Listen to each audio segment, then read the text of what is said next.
Assalamualaikum warahmatullahi wabarakatuh. Sampurasun. Shalom, Om Swastiastu, Namo Buddhaya, salam kebajikan. Selamat siang dan salam sejahtera bagi kita semua. Bapak, Ibu, serta seluruh hadirin yang kami hormati.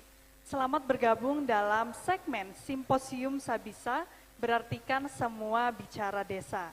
Tema simposium kali ini adalah ketahanan pangan nasional dimulai dari desa swasembada pangan. Dan kegiatan ini dilaksanakan dalam rangka merayakan Hari Desa Nasional yang mana jatuh pada 15 Januari 2025.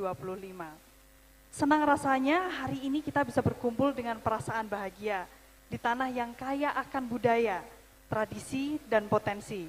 Tak lain dan tak bukan desa berprestasi, yaitu Ciberem Kulon. Boleh dong tepuk tangan ya untuk Desa Ciberem Kulon. Nah, di kesempatan kali ini mari bersama-sama menggali, berbagi, dan merayakan peran penting desa dalam pembangunan bangsa. Karena memang semuanya dimulai dari desa dan semuanya ada di desa. Benar nggak Bapak Ibu? Betul ya, setuju ya semua? Oke, sebelum kita mulai diskusinya, saya mau pantun dulu ya, kenalan lagi. Siang hari Pak Tani nanam padi. Kok capeknya mulai kerasa. Kenalin lagi, saya Karina Modi yang jadi host di Simposium Sabisa. Mau lagi nggak pantunnya? Mau ya? Bubur Asyuro dibuat sarapan. Lanjut lagi makan tahu Sumedang. Mari bersama satukan visi dan harapan agar masyarakat desa lebih cemerlang. Ini pada semangat ya kalau pantun. Lagi, satu lagi, boleh nggak? Oke, Pak Dirjen beli kapur barus. Belinya impor dari Kenya. Ini kalau saya disuruh pantun terus, kapan mulai acaranya? Oke, tanpa berlama-lama lagi, langsung saja kita sapa kembali para narasumber yang spesial sekali dan memang keren-keren banget ya yang telah hadir untuk diskusi Simposium Sabisa kali ini. Yang pertama, saya ingin menyapa dengan hormat Dirjen Pemerintahan Desa, Bapak Laude. Gimana kabarnya Bapak? Baik, alhamdulillah. Boleh dong disapa Pak di sini para hadirin. Baik, terima kasih Mbak Modi. Alhamdulillah baik dan apresiasi saya kepada seluruh yang hadir di GOR Desa Ciberem Kulon siang hari ini. Kita bersama dari Desa untuk Indonesia. Oke, berikutnya ada sosok akademisi, tak lain dan tak bukan Bung Rocky Gerung. Tepuk tangannya dong yang meriah. Boleh disapa dulu Bung, ini kayaknya semangat banget kalau tadi Bung Rocky datang aja langsung teriak-teriak semuanya. Ya udah pasti itu terjadi. Oke. Ya terima kasih, saya senang di sini dan tadi saya makan tahu. Tahu Sumedang, sungguh nikmat kan ku kenang sepanjang hayat.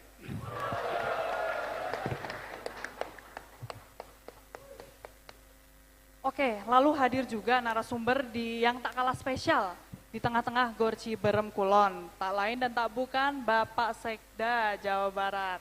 Pak Herman, gimana perasaannya hari ini Bapak? Disapa juga dong para hadirin. Assalamualaikum warahmatullahi wabarakatuh. Sampurasun. Sampurasun. Satu pantun untuk Bapak Ibu. Ya. Ikan hiu naik perosa, makan tomat. Cakep. Ya, kasep dong.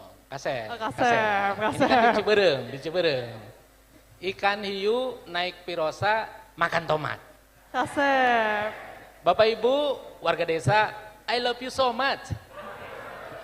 Tepuk tangan yang meriah dong. Nggak disangka-sangka itu mantunnya Pak. Dan narasumber yang terakhir, ada seorang petani organik milenial dan merupakan penerima penghargaan Satu Indonesia Award di tahun 2019. Halo Kak Maya Solastika. Selamat sore semuanya, terima kasih banyak.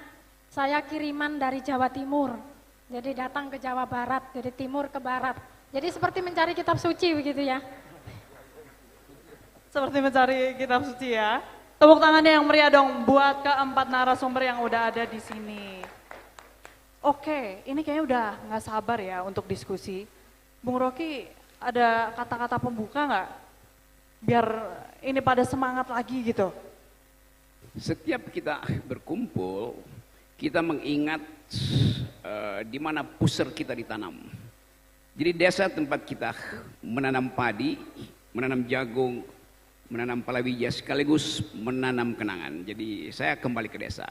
Karena hanya di desa ada cinta yang sejati. Buanta.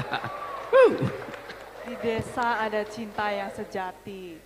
Berbicara tentang desa, kita boleh langsung diskusi aja ya bareng-bareng di sini. Oke, yang pertama akan saya tanyakan kepada Kak Maya selaku wanita dan petani milenial gitu ya. Kak Maya, inovasi apa sih yang udah dilakukan untuk keberlangsungan petani organik yang ada di Indonesia? Begitu, Kak. Silahkan. Ya, saya bertani organik itu dari 2008. Walaupun memang background saya bukan sarjana pertanian, saya sebenarnya sarjana sastra Inggris begitu. Itu satu inovasi juga sebenarnya ya. Dari sastra Inggris kemudian kok mau jadi petani begitu. Mungkin kalau saya sarjana pertanian, mungkin saya nggak duduk di sini gitu. Saya tidak jadi petani gitu. Nah, dari yang kami lakukan dari 2008, kenapa kok nyasar begitu jadi petani? Walaupun background sastra Inggris, saya nggak ngerti kalau umur sawi itu bisa dipanen, mungkin 25 hari sudah bisa dipanen. 2008 nanam dengan sewa lahan setengah hektar itu gagal total, panen sekitar 1,2 ton pada saat itu, tetapi karena tidak tahu bahwa 25 hari itu harus dipanen. Jadi semuanya serba kebingungan akhirnya gagal. Nah dari pelajaran itulah, kemudian kami akhirnya, saya bersama teman saya, kami dulu berlima, cewek-cewek masih kuliah gitu, satu kelas, satu geng. Jadi alasan kuliah sebenarnya bukan menimba ilmu tetapi bertemu teman-teman, jadi berlima ini. Nah dari situ kami belajar beli buku, kami beli buku sendiri, kemudian kami mencari begitu sosok-sosok yang sudah berhasil bertani organik. Kami datangi, kami kosongkan gelas kami dengarkan semua dari apa yang mereka sampaikan, kemudian kami pelajari. 2009 karena dari kegagalan 3 teman saya mereka harus mundur begitu, akhirnya tinggallah kami berdua sampai saat ini 2025 masih ada. Yang kami lakukan dari proses pengalaman itu adalah kami melihat bahwa ternyata dunia pertanian itu juga menuntut ilmu pendidikan yang mumpuni. Jadi istilah masyarakat atau kita kenal di Indonesia bahwa stigma petani itu adalah kemiskinan dan keterbelakangan begitu, atau tanpa pendidikan, itu ternyata tidak benar. Untuk jadi petani harus punya ilmu pengetahuan yang mumpuni, jadi harus belajar. Karena itu kemudian kami melakukan pemberdayaan, lebih banyak kepada pemberdayaan petani perempuan, dan itu kami latih mereka capacity buildingnya. Dan ternyata di desa-desa seorang ibu bertani harus mencatat, itu mendapatkan stigma yang tidak mudah juga, jadi seperti diberi sanksi sosial, seolah-olah itu tidak boleh dilakukan. Jadi ketika kami melatih petani kami untuk mendokumentasikan proses pertanian, itu harus didokumentasikan dan itu akan menjadi data. Pada saat proses itu dilakukan, mereka harus menerima cemoohan dari tetangga begitu bahwa aneh-aneh gitu, jadi petani kok pakai harus bawa pulpen gitu ya, harus bawa buku gitu. Sesuatu yang seolah-olah tidak boleh dilakukan, padahal ya kenapa tidak boleh seperti itu. Jadi yang kami lakukan adalah membangun pengetahuan, jadi capacity building dari petani-petani itu, karena dari pengalaman kami, dunia pertanian membutuhkan tingkat pendidikan dan ilmu pengetahuan yang mumpuni.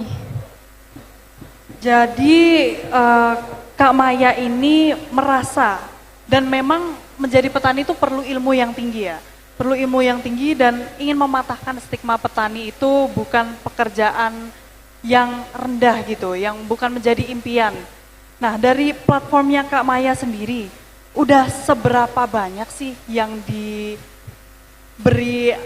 edukasi tentang petani organik ini? Gitu, seberapa jauh? Ya. Silakan Kak. Dari brand kami itu 12 Organic, jadi 12 Organic itu adalah kebangkitan kedua kami di tahun 2012. Bahasa Inggris 12 gitu, biar ada bau-bau bahasa Inggrisnya gitu ya. 2012. Itu pertaruhan kembali karena ternyata ketika kami mulai sampai di tahun 2010-2011 itu ya harus gagal. Sehingga di tahun 2012 ketika kami mulai lagi itu seperti bertaruh lagi apakah akan berhasil atau tidak. Nah, pada proses kemudian bagaimana kami mendeliverkan pengetahuan dan pengalaman itu, kalau bisa dibilang tidak hanya di Jawa Timur saja, tetapi juga ada teman-teman dari Manado begitu yang mereka belajar, kemudian teman-teman dari Sumatera, rata-rata anak muda ketika melihat di sosial media, ketika kemudian saya datang ke tempat mereka, itu sedikit menginspirasi mereka untuk kemudian mau tertarik gitu menjadi petani, seperti itu. Jadi platform 12 Organic Brand ini ingin mengedukasi ya, bahkan sudah mengedukasi bukan hanya di Jawa Timur saja, tapi bahkan seluruh Nusantara, begitu ya Kak Maya. Nah, kita udah dengar nih dari kacamata seorang petani organik sendiri yang melakukan implementasi nyata. Sekarang kita mau dengar dong dari Bapak Dirjen, dari kacamata pemerintahan nih Pak. Saya akan bertanya, Pak, tema kita kali ini kan ketahanan pangan nasional dimulai dari swasembada pangan. Terus sejauh apa langkah yang telah dilakukan oleh Ditjen Bina Pemerintahan Desa untuk mencapai tujuan pangan desa tangguh ini Bapak? Silakan Bapak Dirjen. Baik, makasih Mbak Modi. Jadi sesuai tema kita hari ini adalah desa tangguh pangan. Kalau setiap desa pangannya tangguh, artinya ada keterjangkauan, ada ketersediaan, dan konsumsinya, kira-kira begitu. Nah, kita harapkan ini di desa dulu memadai. Di desa memadai sebetulnya apa persoalannya? Ternyata kalau misalnya kayak di Sumedang ini 270 desa. Kita lakukan pemetaan. Pemetaan itu lalu kita lihat pangan-pangan lokal yang eksis yang bisa dibudidayakan di Sumedang. Lalu apa persoalan kira-kira dalam pengembangan budidaya pangan yang ada di sini? Pangan lokal lah kira-kira begitu. Kalau ada perspektif misalnya dalam soal regulasi, kebijakan, kita lihat, kita review gitu. Apa masalahnya? Atau dari sisi kelembagaan dan seterusnya. Ternyata hal yang krusial juga sebetulnya adalah bahwa ketika peradaban pengetahuan itu makin maju, dia meninggalkan desa pengetahuan itu seiring dengan lintas generasi begitu ya. Nah, di generasi muda itu tidak berminat menjadi petani. Seolah itu ada sebuah gradasi strata sosial. Sehingga yang identik dengan petani itu adalah generasi baby boomers. Nah, the next generasi mereka itu melihat bahwa petani itu yang ya adalah kasta yang tidak sama dengan yang berpengetahuan dan seterusnya gitu. Nah, dan itu adanya tidak di desa menurut generasi itu waktu itu. Nah, sekarang yang menjadi concern kita adalah melakukan riset sebetulnya. Bagaimana membuat ya, literasi, kemudian melakukan sosialisasi bahwa di desa itu sebetulnya sumber pangan yang ada. Bagaimana kita kembali kepada lokavore, yang istilahnya itu adalah pemberdayaan pangan lokal. Nah, ini yang pemerintah melakukan mapping sebetulnya apa persoalan sehingga di desa itu tidak berkembang pangannya. Padahal pengembangan pangan itu adanya di desa gitu kan. Ekosistem pangan, ketahanan pangan itu di desa. Nah, kita mencita-citakan swasembada pangan, tapi kita harus memastikan bahwa 75.000 desa secara terpetakan itu dia swasembada dulu. Settle dulu pangannya di desa, tercukupi dulu di sana, tersedia dulu di sana dengan seluruh entitas ekosistem pangan di desa. Kalau ada permasalahan di desa kita tangani, permasalahan di kota atau kabupaten kita tangani atau di Pemda, selanjutnya sampai dengan ke tingkat nasional. Ini yang harus kita lakukan. Dan perlu mendapatkan kurasi literasi bahwa sebetulnya pekerjaan yang salah satu yang paling mulia itu adalah ketika bertani tadi. Nah, ini yang sebetulnya tidak tersosialisasi dengan baik ketika ada lintas generasi peradaban pengetahuan, dia juga ikut meninggalkan desa tadi. Nah, sehingga literasi kita tentang pangan, tentang pertanian itu menurun, termasuk minat kita untuk bertani. Nah, ini yang saya kira menjadi atensi pemerintah melakukan pemetaan untuk pengembangan pangan lokal, ekosistem pangan lokal, seterusnya akan mengendorse terwujudnya ketahanan pangan, baik tingkat desa, daerah, dan tingkat nasional. Terima kasih.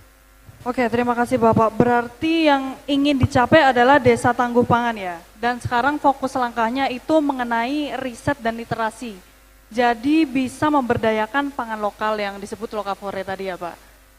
Nah, kalau dari sudut pandang akademisi nih, Bung Rocky, gimana menanggapi tentang lokavore ini, pengembangan pangan desa? Yang kita sebut pangan itu artinya kecukupan, bukan kelimpahan. Melimpah pangan artinya sampah. Jadi kita sebut kecukupan pangan. Di Amerika itu lebih banyak orang keluarin sampah dari kulkasnya ketimbang apa yang dimasukin. Di situ ada kelimpahan pangan. Tetapi bagi Indonesia yang kita tahu bahwa bumi ini menyediakan segala hal, konsep utamanya adalah disparitas pangan. Itu yang lebih penting. Karena pencernaan kita tidak sama dengan orang barat. Kita dibiasakan untuk mencerna apa aja yang disediakan oleh bumi, bahkan yang belum dimasak. Jadi sekali lagi buat saya ada hal yang harus dipertahankan, yaitu kultur makan, bukan kultur untuk membeli itu. Jadi kultur makan itu dihasilkan dari halaman. Nah karena itu penguatan awal mestinya mulai dari halaman. Dari halaman pindah ke dapur, dari dapur pindah ke piring. Kan itu dasarnya tuh. Kalau kita balik pada apa yang disebut local genius atau ya kearifan lokal, tapi yang lebih penting adalah genius kita untuk memilih tanaman. Di dunia begitu banyak riset yang memungkinkan kita tinggal beli 2 kapsul lalu kebutuhan energi kita terpenuhi. Kita tinggal 2 butir suplemen lalu terpenuhi. Tetapi kita tidak bertemu dengan alam. Makan artinya bertemu dengan alam. Misalnya di sini ada banyak hasil bumi itu. Kenapa nggak ada petek di situ misalnya? Ya karena petek bau itu. Buat orang kota petek itu bau. Tetapi buat orang desa petek itu lebih wangi dari Chanel No. 9. Pasti. Bau bekicot di sawah itu dianggap menyengat. Buat saya parfum seorang selebritis yang tidak paham tentang cara pakai parfum lebih menyengat dari bau bekicot. Kan kita tahu bagaimana orang pamer tentang kemewahan tapi dia bahkan pakai parfum pun dia nggak tahu. Parfum itu harus dipakai dari jarak 30 cm supaya parfum itu ada alkohol. Kalau Anda pakai parfum 5 cm dari kulit, yang tiba lebih dahulu di kulit adalah alkohol. Kulitnya terbakar, baru parfumnya masuk. Baunya sengit-singit. Jadi kadangkala pelajaran itu juga yang mesti kita tanamkan pada anak-anak muda di desa. Karena anak muda desa itu berebut parfum tuh. Skincare hidup di mana-mana tuh. Padahal sebetulnya skincare yang paling bagus adalah lumpur yang disediakan oleh alam. Jadi itu yang kita sebut bantuan teknologi untuk meriset. Yang saya khawatirkan adalah desa-desa yang secara digital literarinya itu bagus, tetapi sekarang ada upaya pemerintah untuk menghalangi atau menghambat penggunaan medsos yang bakal tiba di Sumedang, tiba di semua desa terhadap anak-anak di bawah 15 tahun. Di Australia udah ada semacam aturan bahwa anak di bawah 12 tahun, di bawah 15 tahun, bahkan di bawah 12 tahun tidak boleh main medsos. Sekarang kita lihat di desa-desa, anak itu mengakses informasi lewat medsos. Akibatnya otaknya terhubung dengan kota, padahal kakinya ada di sawah. Nah paradoks-paradoks ini saya kira yang mesti dibuat bagus, supaya kita tahu bahwa desa itu ada tempat kita kembali. Itu intinya. Jadi sekali lagi saya senang bahwa di Sumedang ini melek digital, tetapi harus dilatih dengan baik supaya akses terhadap informasi itu tidak menghasilkan yang kita sebut konsumerisme atau konsumtivisme. Itu kira-kira. Jadi kita produksi pangan dari desa, kita produksi kebutuhan pokok kita, tetapi kita halangi produksi informasi itu masuk ke desa. Karena lama-lama akhirnya desa itu sekedar jadi tempat lahan pertanian, bukan tempat bertani. Beda antara lahan pertanian dan bertani. Bertani itu seluruh aktivitas keringat saya, gerak otot saya, kemampuan saya untuk beradaptasi dengan bunyi pohon yang sedang tumbang, alam semesta menghidupkan harapan. Itu satu lokasi yang kita sebut sebagai kesiapan manusia untuk bertemu dengan alam semesta. Jadi di Sumedang ini saya lihat tersedia semua hal. Jadi mungkin sebelum Tuhan menciptakan surga, dia dulu punya KTP di Sumedang. Tepuk tangan dong untuk Bung Rocky. Jadi tadi yang saya tangkap pangan itu pertama buat kecukupan ya, bukan kelimpahan. Kecukupan tuh. Jadi konsep berkecukupan artinya yang dibutuhkan oleh tubuh biologis kita dipenuhi oleh alam. Yang berlebihan itu pasti jadi sampah. Kan itu prinsipnya kan. Kita makan untuk sesuatu yang menghidupkan harapan bahwa besok kita akan makan tuh. Tapi kalau kita berpikir kita makan hari ini supaya minggu depan kita masih ada makan, maka kita timbun makanan. Begitu timbun makanan, fermentasi terjadi dalam 24 jam, dia langsung jadi sampah tuh. Nah itu pengaturan itu bisa dibantu oleh teknologi itu. Wah, jumlah energi, kalori kita, protein, berapa, supaya kita tidak mengambil melebihi yang disediakan oleh bumi. Nah, sekarang ada food estate macam-macam, tapi saya termasuk orang yang pengkritik food estate itu. Karena itu semacam arogansi terhadap alam itu. Alam memberi kita kesempatan untuk menikmati dengan cara yang beradab, tapi food estate itu bumi dipupuk segala macam tuh, dipakai teknologi dan berlebihan akhirnya tuh. Padahal misalnya pemerintah memang menginginkan ada stok pangan yang tersedia. Tetapi kalau stok pangan itu diwujudkan dengan cara merusak alam, maka alam akan marah pada kita kan. Saya tahu bahwa pemerintahan Pak Presiden Prabowo berupaya untuk menyiapkan kondisi dasar supaya ada ketersediaan pangan, ada ketersediaan protein.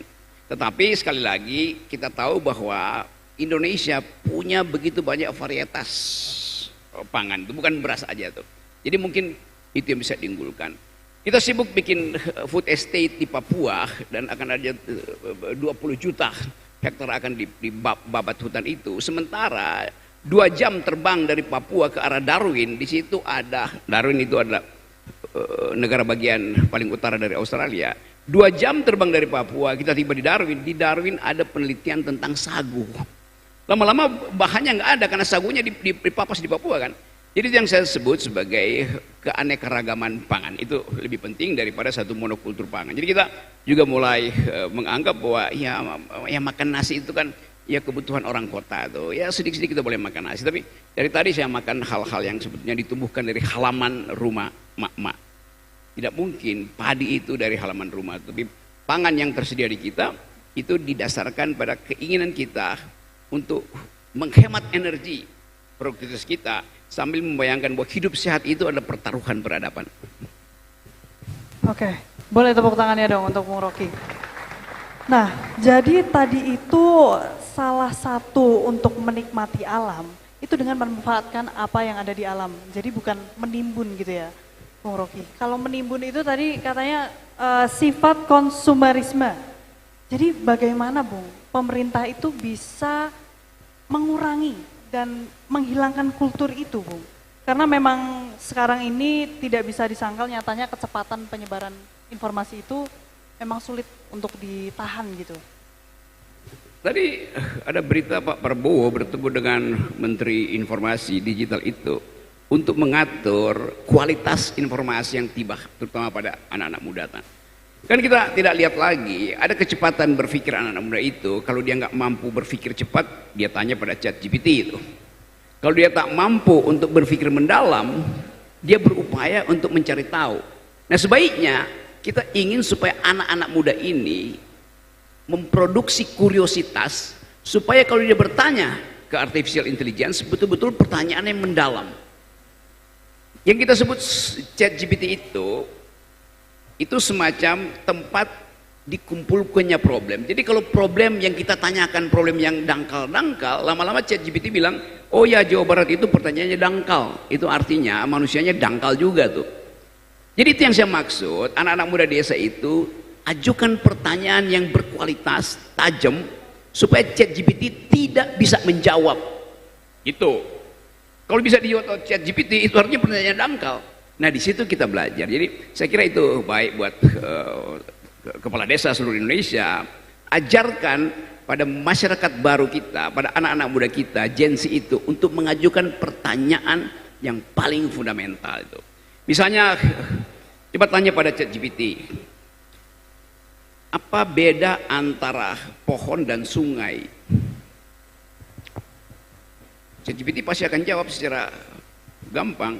Sungai itu menghidupkan pohon. Karena itu sungai akan melalui akar-akar pohon. Kalau teman-teman kepala desa bilang tidak, bukan begitu. Sungai adalah apa yang mengalir melalui kapiler pohon. Jadi sungai apa yang naik ke atas pohon dan sisanya yang pergi ke laut. Orang mulai berpikir, mana mungkin sungai bisa naik pohon? Kalau begitu pertanyaannya, kalau tidak ada sungai naik pohon, bagaimana mungkin pohon itu memproduksi karbohidrat, memproduksi karbon dioksida, menyimpan hijau daun? Jadi kita bongkar cara berpikirnya tuh. Demikian juga kalau kita sebut, ada paham kan yang belajar biologi, akar kita itu, akar pohon itu menyerap air. Air yang naik ke atas pohon, tiba di daun oleh matahari, diubah menjadi energi. Sisanya malam hari jatuh ke bumi. Lalu jadi sumber para sastrawan untuk membuat puisi bahwa embun pagi engkau telah selamatkan hidupku. Karena semalam aku tak tahu panas apa yang ada di dadaku. Tumbuh inspirasi. Jadi kalau kita bilang setiap pohon adalah sungai, maka itu adalah pelajaran ekologi. Memotong pohon artinya membendung sungai. Kan begitu cara berpikirnya, yang tidak diajarkan di sekolah-sekolah. Tapi justru dengan itu kita provokasi millennials ini untuk berpikir alternatif. Saya kira itu yang penting, dan saya tahu bahwa kita kerajingan artificial intelligence, kita kerajingan kuota untuk main internet, tetapi sekali lagi kita harus memanfaatkan itu untuk menumbuhkan pengetahuan-pengetahuan baru, termasuk pengetahuan-pengetahuan yang timbul dari, kalau saya misalnya jadi petani, artinya saya melatih kesabaran saya untuk menunggu panen. Sapi yang ada di kandang itu buat anak kota itu sesuatu yang menjijikkan. Tapi kalau diterangkan pada mereka bahwa Anda minum susu yang Anda beli di supermarket datang dari sapi di desa Sumedang, anak-anak kota itu mulai berpikir, oke, kalau begitu asal usul saya adalah desa di mana becek dan kotoran itu bukan dianggap sebagai sesuatu yang menjijikkan tuh. Saya kasih contoh, misalnya satu waktu saya naik ke gunung di Himalaya di ketinggian kira-kira 5.000-6.000 meter, saya kedinginan dan tidak ada persiapan apapun. Suhu minus 20, kecepatan angin 90 tuh, pasti mati. Kebetulan di sekitar situ ada kandang-kandang sapi itu, yang namanya yak, binatang endemi di pergunungan Himalaya.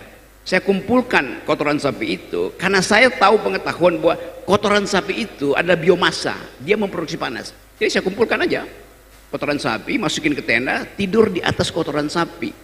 Itu cara menyelamatkan hidup.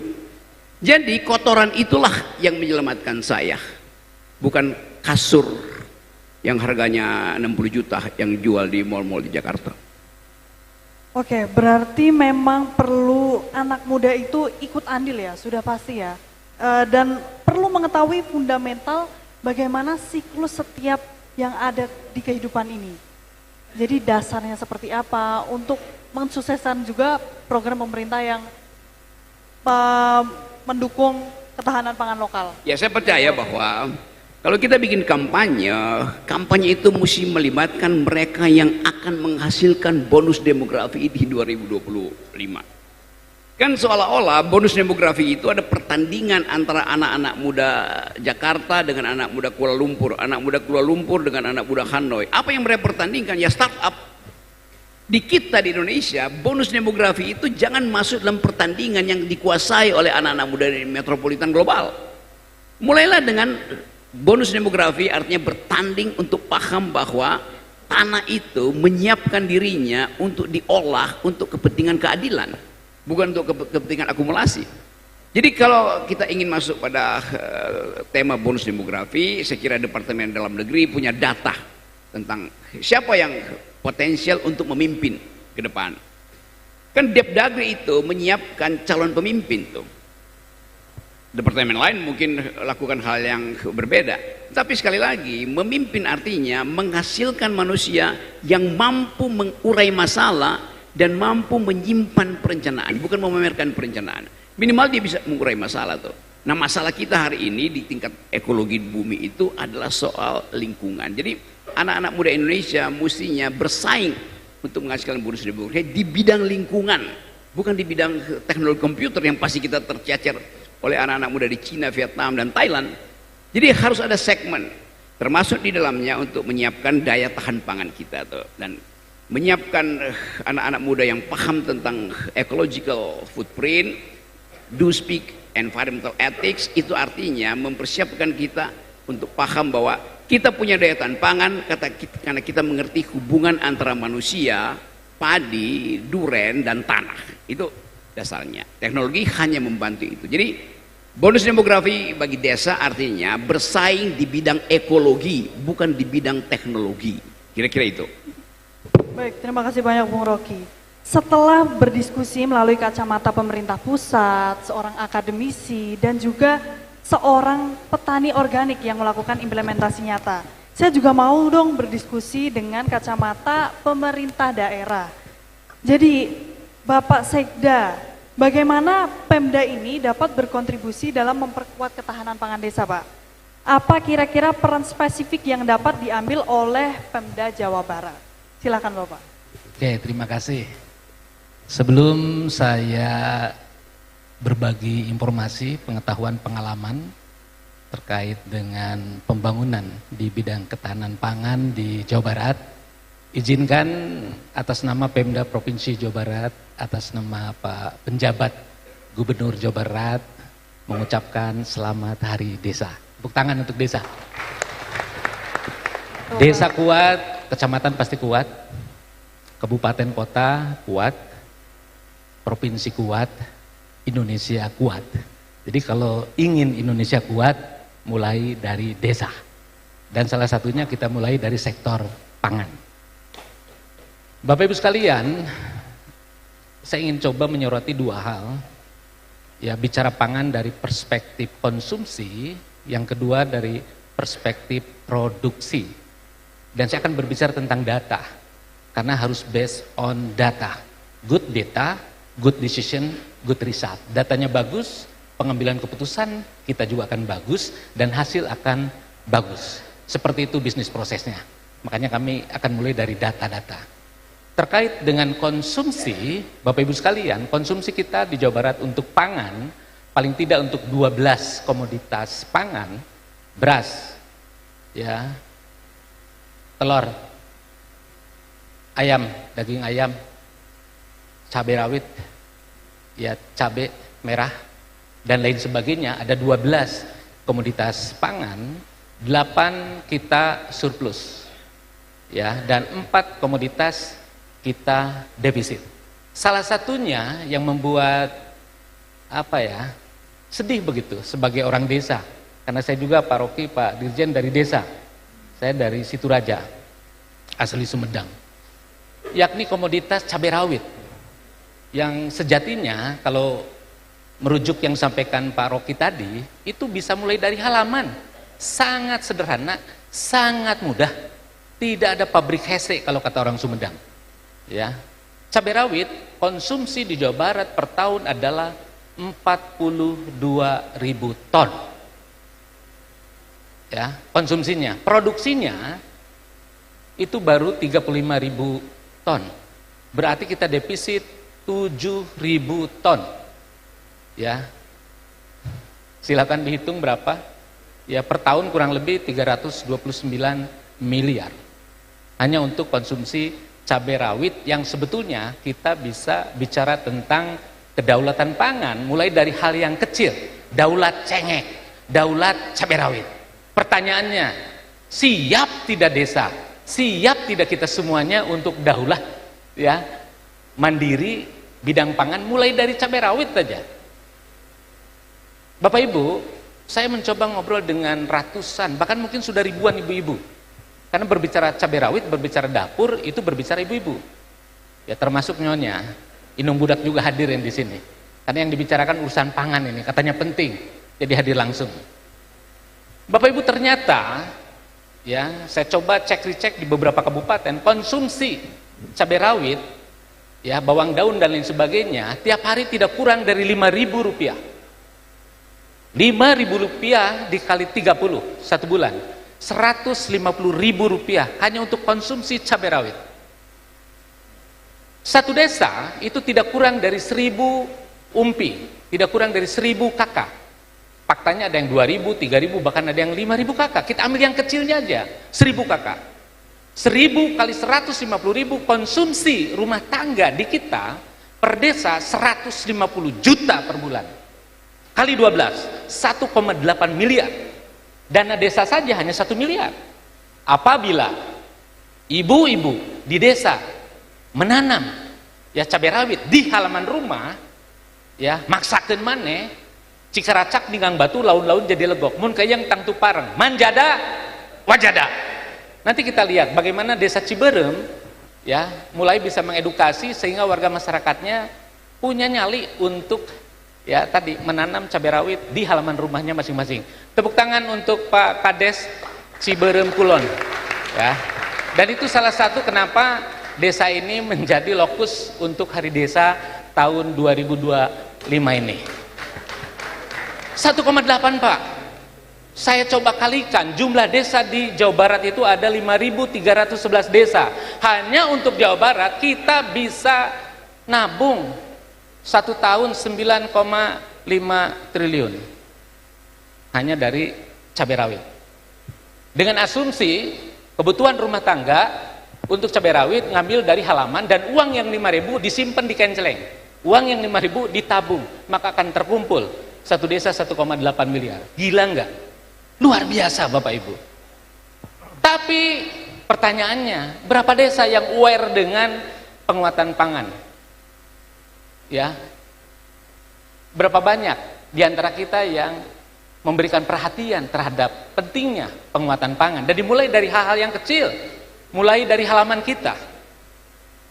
Saya diskusi dengan ibu-ibu.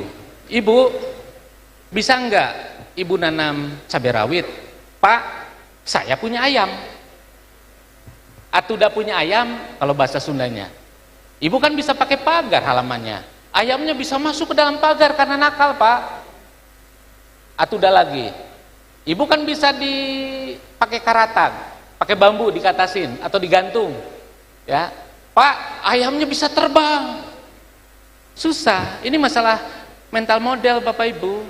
Jadi sejatinya kita bisa mulai bukan dari APBD, dari komitmen kita kemudian mengedukasi masyarakat ya agar punya kepedulian terhadap pangan ini. Dan mulai dari cabai rawit. Karena ibu-ibu berdasarkan riset kami kalau sudah nanam cengek tidak mungkin tunggal cengek. Pasti ada bawang daun. Ya pasti ada bawang merah, pasti ada seledri dan lain sebagainya. Dan kalau itu kita lakukan terstruktur, masif ya dan sistemik TSM, ini kan dahsyat. Dan tidak perlu pakai APBD, tidak perlu pakai APBN. Ada mobil pakai mobil, tidak ada mobil pakai motor, tidak ada motor pakai sepeda, tidak ada sepeda pakai kaki. Apa susahnya? Ini kan masalah komitmen, mau apa tidak, kuncinya itu Bapak Ibu. Percuma kita diskusi panjang lebar kalau kita tidak punya nyali untuk melakukan hal-hal yang kecil. Kami sedang mengikhtiarkannya. Dan Hari Desa ini bagi kami Jawa Barat adalah momentum. Ya Bapak Ibu kepala desa, perangkat desa, ayo, mudah kok. Hanya memang harus berulang-ulang. Ya, harus berulang-ulang. Mungkin 1 kali edukasi tidak cukup, bahkan 10 kali aja tidak cukup. Kalau perlu 100 kali kita edukasi. Kata Socrates, tidak ada yang unggul, yang ada adalah reputation. Siapa yang mengulang-ulang, dia yang akan sukses. Itu saya kira salah satu yang kami lakukan. Saya berbicara cabai rawit kemana-mana. Kalau di Sunda namanya cengek. Saya bukan melihat cengeknya, itu kecil banget, tapi masalah produktivitas. Dan hari ini kita kekeringan terkait dengan produktivitas. Itu Bapak Ibu satu perspektif dari sisi konsumsi yang bisa kita selesaikan mulai dari beranda rumah kita, mulai dari halaman rumah kita. Yang kedua dari sisi produksi. Bapak Ibu, dari 12 komoditas yang paling krusial adalah beras. Produksi gabah kering giling di Jawa Barat, posisi terakhir 2024 ini 8,5 juta ton. Tahun sebelumnya 9,1 juta ton. Ada pengurangan 600.000 ton. Tentu ini sinyal kuat bagi kami untuk melakukan konsolidasi.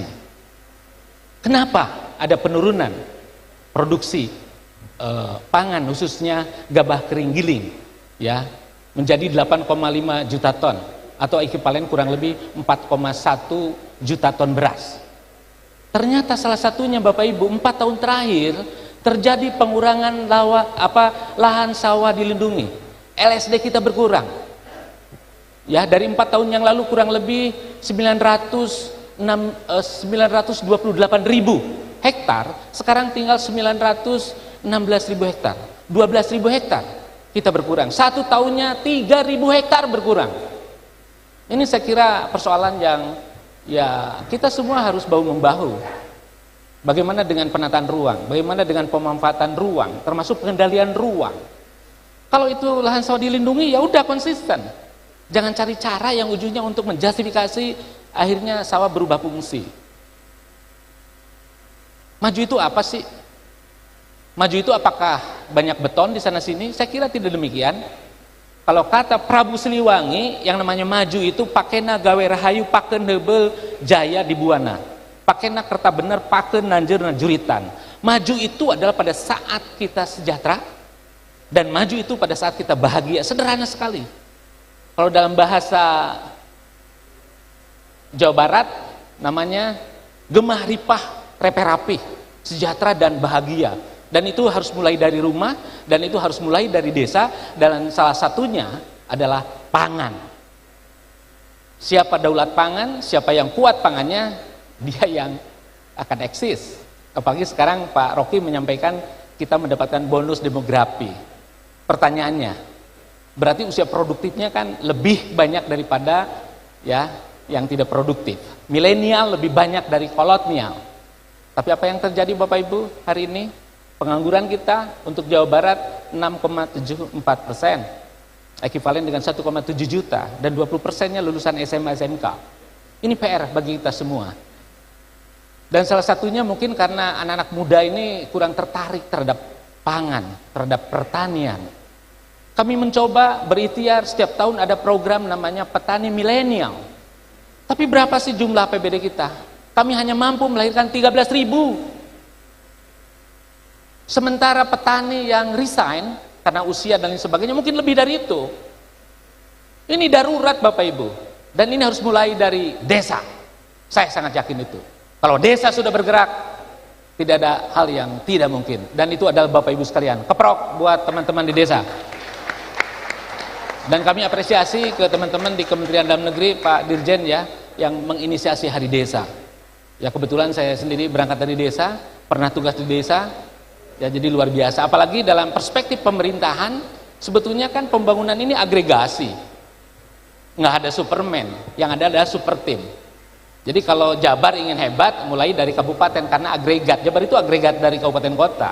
Dan kabupaten kota agregat dari kecamatan, dan kecamatan agregat dari desa. Lagi-lagi yang tadi, desa kuat pasti Jawa Barat kuat, dan pasti pada akhirnya Indonesia kuat. Ujungnya kita bisa mewujudkan Indonesia emas tahun 2045, insya Allah. Dari desa, dari yang kelihatannya sederhana, tapi jangan main-main Bapak Ibu. Saya sangat yakin kita bisa mewujudkan Indonesia emas 2045, di mana kita akan menjadi negara maju, salah satu negara maju, the big four developed country 2045. Ya, negara pertama Cina, negara majunya itu nanti 2045, yang kedua India, yang ketiga United States, Amerika itu nanti hanya ketiga aja, dan keempatnya Indonesia. PDB kita sekarang 1,4 triliun US dollar. Pada saatnya kita nanti bisa 18 ya triliun US dollar. Dan salah satunya dikontribusi oleh desa. Jadi jangan main-main dengan desa. Hidup desa. Mana suaranya? Ini kan teman-teman dari desa. Hidup desa. Hidup desa. Hidup desa. Atur nuhun. Baik Pak, terima kasih atas penyampaiannya ya, luar biasa sekali, langsung semangat di semuanya, hidup desa. Hidup ya Pak. Nah tadi Bapak bilang desa kuat, Indonesia kuat. Dan salah satu contohnya itu di Desa Ciberem Kulon ini, hanya dari cabai bisa menghasilkan kemandirian desa, bahkan produktivitasnya meningkat ya Pak. Nah, apa kolaborasi yang telah dilakukan oleh Pemda Jawa Barat untuk mendukung ketahanan pangan seperti contohnya ini Pak, di Desa Ciberem Kulon?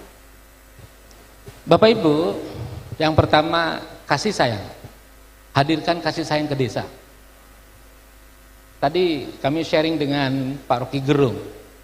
Apa hubungannya cinta dengan desa, Pak Rocky? Mungkin Pak Rocky bisa menjelaskan dulu yang tadi, Pak. Boleh dong dijelaskan ya. Apa hubungannya cinta dengan desa? Karena Bapak Ibu harus hadir dulu cinta. Tanpa cinta, omong kosong Pak. Yang bermain hanya logika, dan logika itu cara berpikirnya transaksional. Saya kira Pak Rocky bisa membedah filosofis itu Pak. Karena kalau hati yang hadir, tidak ada hal yang tidak mungkin. Nah kebetulan Nyonya ada di sini Pak Rocky, ya. Bayangkan Bapak Ibu, saya rumah di Situraja dan Nyonya ini rumahnya di Dharma Raja, dan saya pernah jalan kaki dari Situraja ke Dharma Raja 15 km, dan itu tidak masuk akal. Tapi karena cinta saya lakukan Pak. Hidup Inung Budak. Iya Pak. Saya kira kalau cinta hadir, ya insya Allah dana desa 1 miliar itu gede banget. Belum lagi Pak Rocky, setiap tahun Pemprov Jabar memberikan transfer fiskal ke desa 130 juta per desa, stimulus. Itu bentuk kasih sayang kami. Jangan dilihat uangnya Bapak Ibu, atensinya. Ya, dan kami saat ini sedang mendesain ya sebuah peraturan gubernur tentang agregasi pembangunan. Jadi kami akan ajak bersama-sama kepala desa, perangkat desa, camat, bupati, wali kota untuk membangun Jawa Barat. Tetapi tentu harus dikalibrasi. Ya, indikator kinerjanya apa? KPI-nya apa? Apakah kamu dari pangan misalnya? Yuk kita masukin pangan. Ya, ketahanan pangan adalah indikator kinerja kepala desa, indikator kinerja camat, indikator kinerja bupati, indikator kinerja gubernur. Karena kalau tidak begitu nggak bisa Bapak Ibu. Harus ada harmoni. Nah itu saya kira Ibu ya, dan salah satunya terjadi di Ciberem Kulon. Kebetulan sebelum saya bertugas di Jawa Barat, ya pimpinan memberikan amanah, saya penjabat Bupati Sumedang. Sekda Sumedang cukup lama 5 tahun. Dan kami tahu persis apa yang terjadi di desa-desa di Sumedang. Ada 270 desa, ada 7 kelurahan. Salah satunya Ciberem Kulon. Bapak Ibu, mungkin sekilas ini desa sederhana, tapi layanannya di sini sudah digital Pak.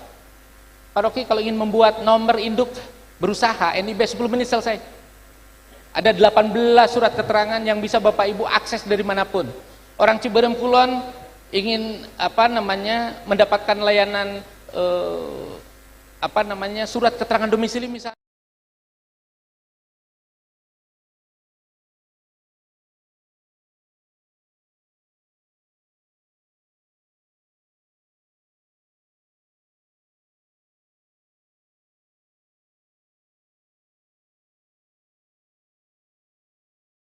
Bisa digital signature Pak Dirjen. Jadi kepala desanya bisa ke sana kemari, tapi layanan tetap berjalan. Makanya perlu digital satu sisi, tapi di yang lain juga tentu tidak jangan sampai lepas dari budaya. Itu saya kira beberapa contoh ya. Jadi ke sana kemari, apabila cinta hadir, ya urusan pangan tidak sulit, tidak ada pabrik hese, bahkan lebih jauhnya juga kita bisa ngedorong juga transformasi digital. Dan sebetulnya Bapak Ibu kalau dengan smart farming misalnya, itu kan luar biasa. Bagaimana kita bisa komunikasi, bisa bercengkrama dengan tanaman, bisa bercengkrama dengan tanah. Ya karena pakai chip. Apabila tanah perlu air ya siram, apabila perlu pupuk ya tinggal dikasih pupuk. Pupuknya pupuk apa? Itu kan bisa diikhtiarkan dengan teknologi informasi. Jadi yang harus kita lakukan, pangan ini satu sisi hadirkan cinta, ya hadirkan budaya, karena dalam budaya ada cinta, kemudian hadirkan juga teknologi. Bapak Ibu nanti bisa melihat setelah sharing ini di samping ada namanya kebun desa, dan yang mengelolanya ibu-ibu kelompok wanita tani.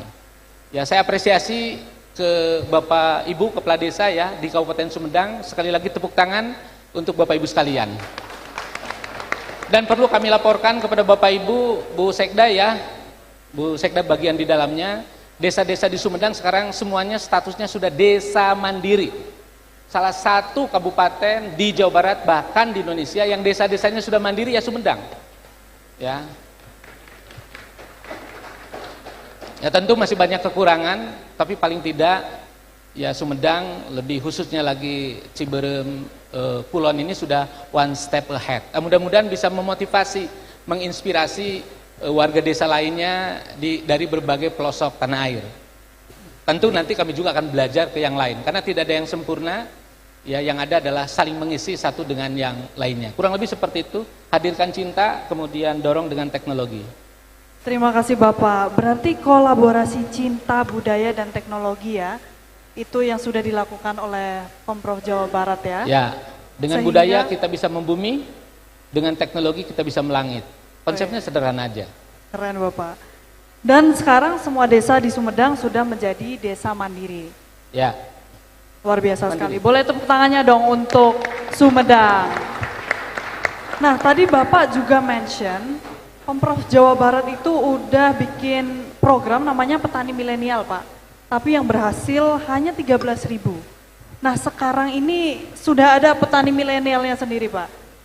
Jadi bisa di-sharing nggak Kak Maya, apa tantangan menjadi petani milenial kok bisa? Oke. Ada jumlah yang sedikit seperti itu. Oke, yang pertama terkait metodologinya akan kami perbaiki. Insya Allah di 2025 ini skemanya kita akan rubah. Tempo hari kan Pemprov langsung melatih. Saya tanya ke teman-teman di kepala dinas, berapa uang yang Anda miliki, berapa orang kru ya yang bisa membackup program ini? Saya kira akan terbatas sekali. Kami akan shifting karena tadi intinya kan agregasi pemerintahan, agregasi pembangunan. Kami akan siapkan training of trainers, petani milenial. Kami akan latih trainers di kabupaten. Kami akan latih trainers di kecamatan. Nanti yang akan melatih petani milenialnya adalah trainers yang ada di kecamatan. Jawa Barat ini ada 27 kabupaten kota, 627 kecamatan, ada 5.311 desa, ada 646 kelurahan. Kami sudah melakukannya sekarang dalam kewirausahaan. Insya Allah sebentar lagi kami akan menghasilkan 600.000 wirausaha. Ibu-ibu, kami latih ibu-ibu Pak Dirjen. Jadi provinsi melatih 135 super trainers di kabupaten, satu kabupaten 5. Kemudian kami melatih 2 trainers per kecamatan. Kami sinergi dengan private sector, tidak pakai APBD. Jadi awal tahun ini kami punya 1.200 trainers yang tersebar di 627. Dan kami kasih KPI untuk melatih 100 ibu-ibu per desa tentang kewirausahaan. Bagi yang sudah bisnis, naik kelas lah bisnisnya. Bagi yang belum, ayo memulai. Dan kami akan fasilitasi untuk bisa mengakses perbankan. Hari ini kita juga punya bom waktu namanya Bank Emok. Hati-hati Bapak Ibu. Bank Emok. Dan salah satu persoalan Jawa Barat adalah indeks Gini 0,421. Sangat senjang. Ya salah satunya karena sudah masyarakatnya kecil, pinjam dari Bank Emok lagi. Bank Emok itu kenapa menjadi sangat menarik? Karena layanannya paripurna. Sebelum transaksi, setelah uangnya dikasih, itu luar biasa Pak. Itu mencekik Bank Emok. Bisa sampai 10%. Jasanya, berarti setahun 120%. Dengan subsidi bunga sebetulnya bank konvensional, koperasi syariah atau koperasi atau bank syariah, saya kira bisa 5% per bulan. Nah, pola itu kami akan dorong juga dalam pembangunan pangan melalui pelatihan petani milenial dengan cara kolaborasi dengan berbagai komponen. Tidak harus selalu dari APBD. Baik, siap. Terima kasih Bapak. Berarti ada perubahan skema ya. Nah sekarang kita pengen tahu nih dari kacamata implementasi nyata nih yang udah melakukan petani organik milenial, Kak Maya. Nah Kak Maya, kalau dari kacamata petaninya sendiri nih, apa tantangan untuk membuat bisnis itu terus berlanjut Kak? Coba dijawab, silahkan Kak Maya. Untuk usaha pertanian ya, mungkin agak sedikit berbeda dengan usaha lain. Karena pertanian itu kegagalan itu pasti. Kenapa saya katakan kegagalan itu pasti? Karena bertani berhubungan dengan alam. Dan faktor alam adalah faktor yang tidak bisa kita kendalikan. Belum ada satupun di dunia ini yang bisa mengendalikan kecuali mungkin Avatar ya, yang mungkin bisa mengendalikan. Nah, alam menjadi tantangan tetapi menjadi petani itu ya, bekerja di dunia pertanian, itu adalah pekerjaan yang dekat dengan alam. Mungkin ini definisi cinta tadi ya Pak ya. Jadi ada cinta di situ, tantangannya juga besar untuk bersama, karena dekat dengan alam, tetapi alam itu juga sendiri tidak menjadi itu menjadi faktor yang lebih banyak membuat kegagalan gitu. Yang bisa kita lakukan adalah kemudian beradaptasi. Jadi kenapa saya memilih pertanian organik, karena itu adalah salah satu bentuk dunia pertanian yang adaptif terhadap alam. Mengapa demikian? Karena pertanian organik itu punya 3 poin. Yang pertama adalah pangan, yang kedua adalah lingkungan, kemudian yang ketiga adalah kesehatan. Ini adalah 3 hal yang dimana kita semua hidup, manusia di dunia ini pasti membutuhkan 3 hal ini. Dan 3 hal inilah yang nanti dikejar gitu sampai akhir. Itu tantangan pertama. Kemudian yang kedua, tadi Bung Rocky juga sempat mengatakan tentang ketekunan gitu ya, telaten, kesabaran. Nah itu bukan hal yang mudah juga dilakukan. Bertani itu memang dituntut untuk sabar. Jadi kita menuai, kita tunggu untuk sampai panen. Nah itu di luar lagi tantangan-tantangan lain, yang mana kesabaran ini sudah ada, tetapi ternyata masih belum bisa nih, ketika sabar ada, hasilnya kok masih belum bisa. Karena ada beberapa faktor internal lainnya, contoh masalah harga, contoh masalah overproduksi. Dunia pertanian Indonesia dari zaman dulu sampai hari ini itu persoalannya masih itu-itu aja, overproduksi, harga dan lain sebagainya gitu. Nah itu menjadi tantangan, kenapa kemudian anak-anak muda tidak tertarik? Saya mengingat ketika saya menjadi petani, begitu memutuskan jadi petani 2008, itu bisa dikatakan bahwa cinta tadi ya, dan ada orang mengatakan bahwa cinta itu buta. Jadi saya nggak tahu tuh tantangan dunia pertanian sebegitu hebohnya begitu, nyemplung aja, begitu nyemplung tahu persoalannya, nah disitulah baru tergerak. Oh ternyata dunia pertanian Indonesia ini kok dari zaman dulu sampai sekarang sama aja nih, masalahnya itu-itu aja. Dan memang menjadi tidak menarik. Kenapa tidak menarik? Jelas kami kalau ke kebun tidak mungkin pakai high heels, tidak mungkin kita pakai bling-bling begitu ya, kayak mau ke party gitu. Mungkin itu kemudian tidak fashionable kalau kata anak-anak zaman sekarang gitu ya. Fashionnya malah jadi kayak gitu, kotor-kotoran gitu istilahnya. Nah, hal-hal seperti itu kemudian bagaimana kita menghadirkan, atau kalau di sini saya minta peran dari semua pihak gitu, baik di desa maupun juga di kota, dan kita semua menjadi satu kesatuan. Tantangan sudah jelas, itu tantangan alam kita tahu. Istilahnya kita semua duduk di sini paham, musim hujan mungkin petani akan banyak gagalnya. Musim hujan itu terbatas tanaman yang bisa ditanam petani. Paling petani nanam jagung, nanam padi gitu, nanam singkong yang tidak usah dipelihara atau nanti membutuhkan air. Nah, tanaman-tanaman yang nilai ekonomisnya tinggi itu tidak bisa ditanam di musim hujan. Dia ditanamnya di musim setelah musim hujan. Jadi antara musim hujan ke kemarau atau kemarau ke musim hujan, seperti itu. Dari kolaborasi yang ingin saya sampaikan di sini, kenapa anak muda? Jadi pertanyaan kenapa di sini sebenarnya bukan anak mudanya, tetapi lebih kembali pada kita semua. Kenapa kita sendiri tidak percaya bahwa dunia pertanian itu yang kita butuhkan, tetapi kita sendiri nggak percaya bahwa itu memberikan hidup. Tantangan yang begitu besar, sementara tidak ada kepastian ada masa depan. Ini kita tidak berbicara kepastian mendapatkan hasil dari sebuah usaha pertanian ya, tetapi bagaimana stigma. Jadi peran-peran penting itu baik internal maupun eksternal. Kalau kita bicara ketahanan pangan desa, kita berbicara juga tentang bagaimana keluarga. Apakah ada keluarga di desa yang memang mau merelakan anaknya jadi petani? Itu dulu, kemudian jadi pertanyaannya ya. Apakah mau anaknya kemudian jadi petani? Nah, apabila kemudian kita semua yakin bahwa ketahanan pangan itu adalah kebutuhan kita bersama, harusnya kita sama-sama mendukung. Ketika saya memutuskan jadi petani, stigma yang saya dapatkan, bahkan dari keluarga sekalipun, itu mengatakan dipikirnya stres. Mungkin ini patah hati begitu, jadi stres.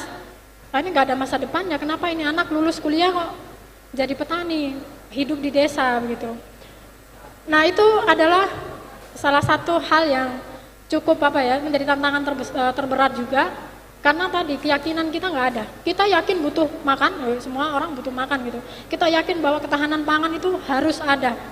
Tetapi kita semua tidak pernah atau gitu atau sulitlah merelakan bahwa dunia pertanian memberikan kehidupan atau masa depan yang baik bagi anak-anak muda atau generasi yang mendatang. Gitu. Baik, terima kasih Kak Maya. Berarti salah satu faktor kegagalan ya, itu kepastiannya. Kegagalan itu kepastian. Dan salah satu faktornya adalah faktor alam. Dan juga ketekunan itu yang menjadi salah satu tantangan bagaimana bisa kita berlanjut dan tekun gitu. Gitu ya berarti. Nah, di sini sepertinya muka-muka para hadirin udah banyak yang mau ditanyakan nih. Jadi habis ini kita akan lanjut ke sesi Q&A, sesi tanya jawab teknisnya. Nanti ada tiga orang dalam segmen pertama. Jadi langsung angkat tangan yang mau bertanya dan langsung dijawab juga oleh para narasumber kita. Baik, silahkan jika ada yang mau bertanya. Baik Bapak, Bapak yang baju merah. Boleh diperkenalkan nama, dari desa mana Pak, dan pertanyaannya.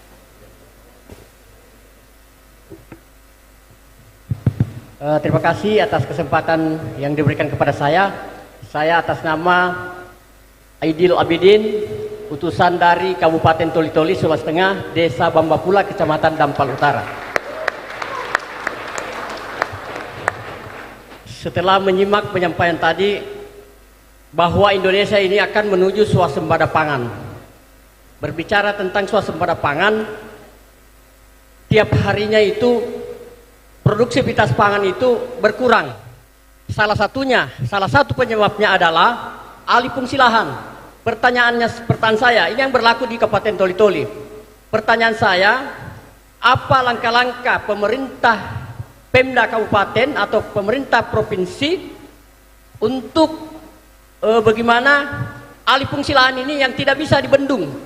Apalagi kalau di Jawa Barat ini saya lihat pembangunan begitu luar biasa, sedangkan saya di Kabupaten Toli-Toli pembangunan tidak seberapa, tapi alih fungsi lahan ini yang kita tidak bisa bendung. Pertanyaannya tadi, apa kiat-kiat pemerintah daerah atau pemerintah provinsi untuk membendung alih fungsi lahan ini? Terima kasih Pak. Assalamualaikum warahmatullahi wabarakatuh. Terima kasih Bapak. Jadi tadi perwakilan dari Desa Pambakulan, Sulawesi Tengah ya.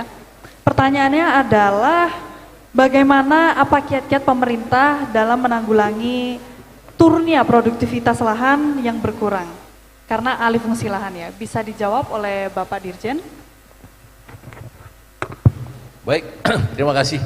Jadi memang pangan ini makin hari makin strategis Bang Rocky, ya Pak Sekda. Jadi di beberapa hari ini kami Kemdagri itu diundang untuk urung rembuk.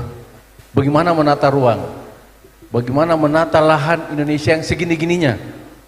Jawa Barat yang segitu luasnya, Indonesia yang segitu-segitunya luasnya. Nah, saya kira kita duduk bersama begini.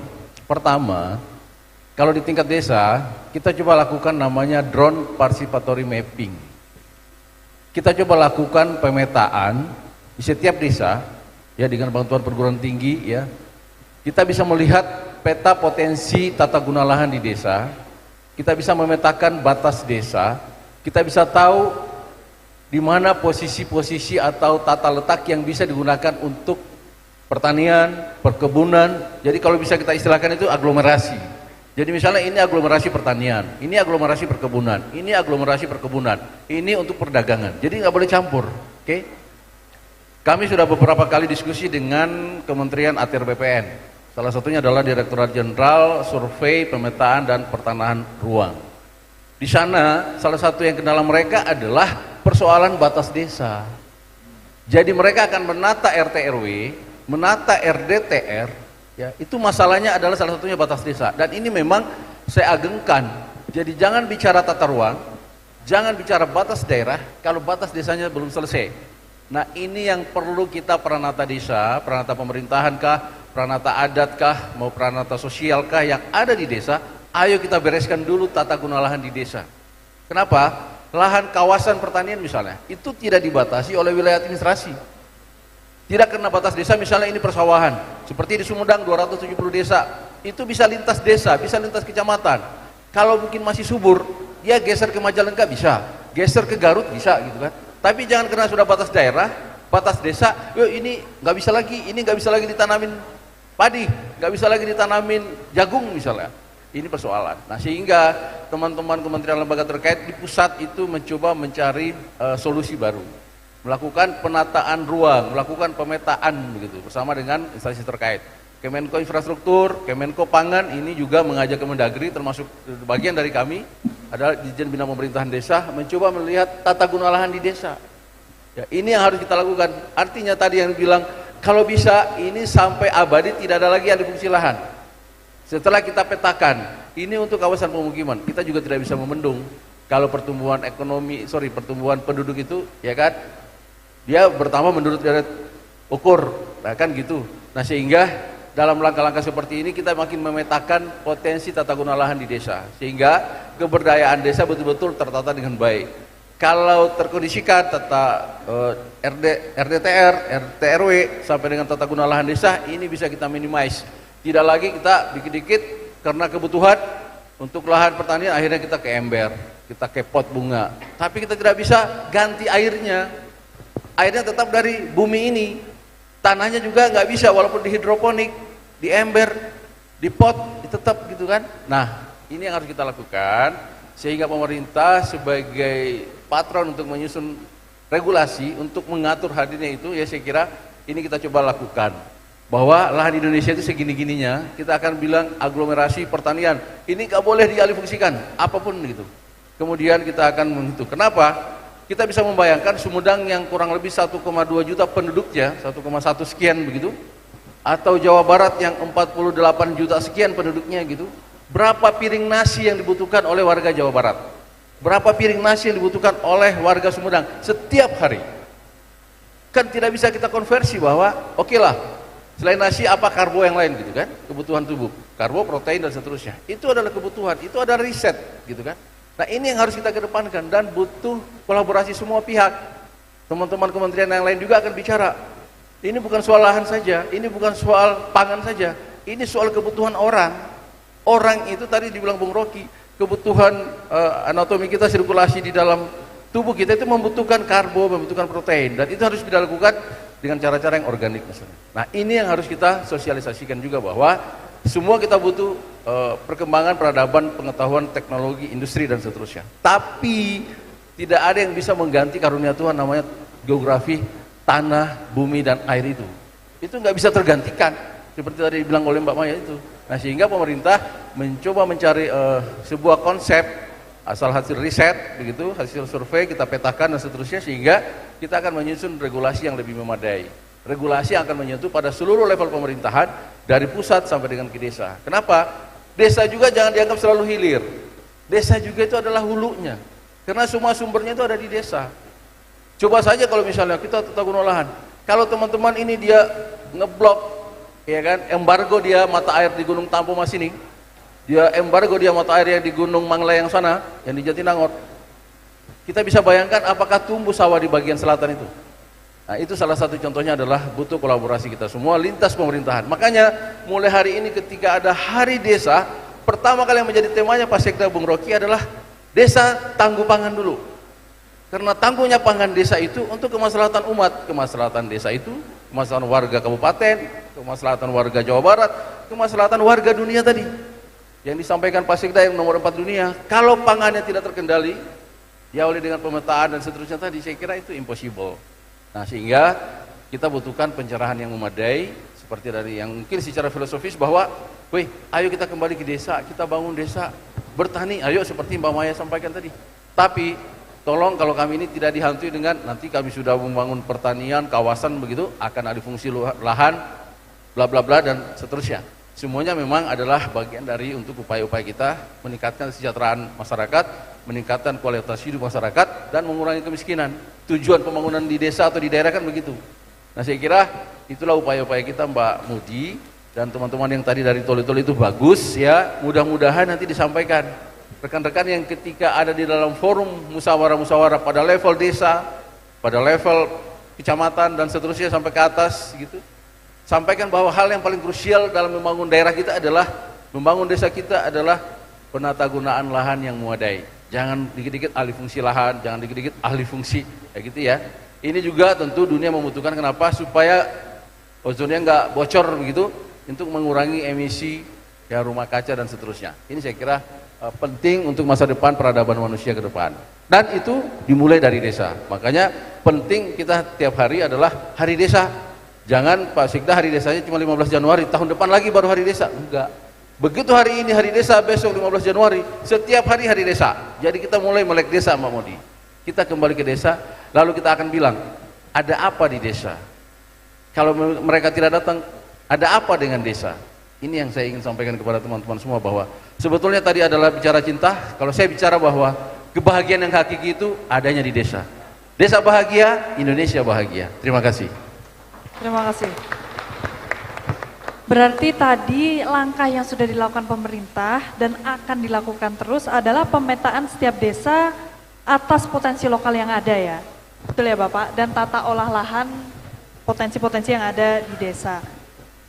Lalu selanjutnya, oke, Bapak yang sudah berdiri.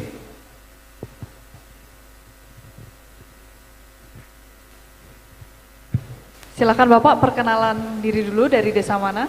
Dari Desa Kota Selatan, Kabupaten Parigi Motong, Sulawesi Tengah, Pak. Pertanyaan pertama buat Pak Dirjen.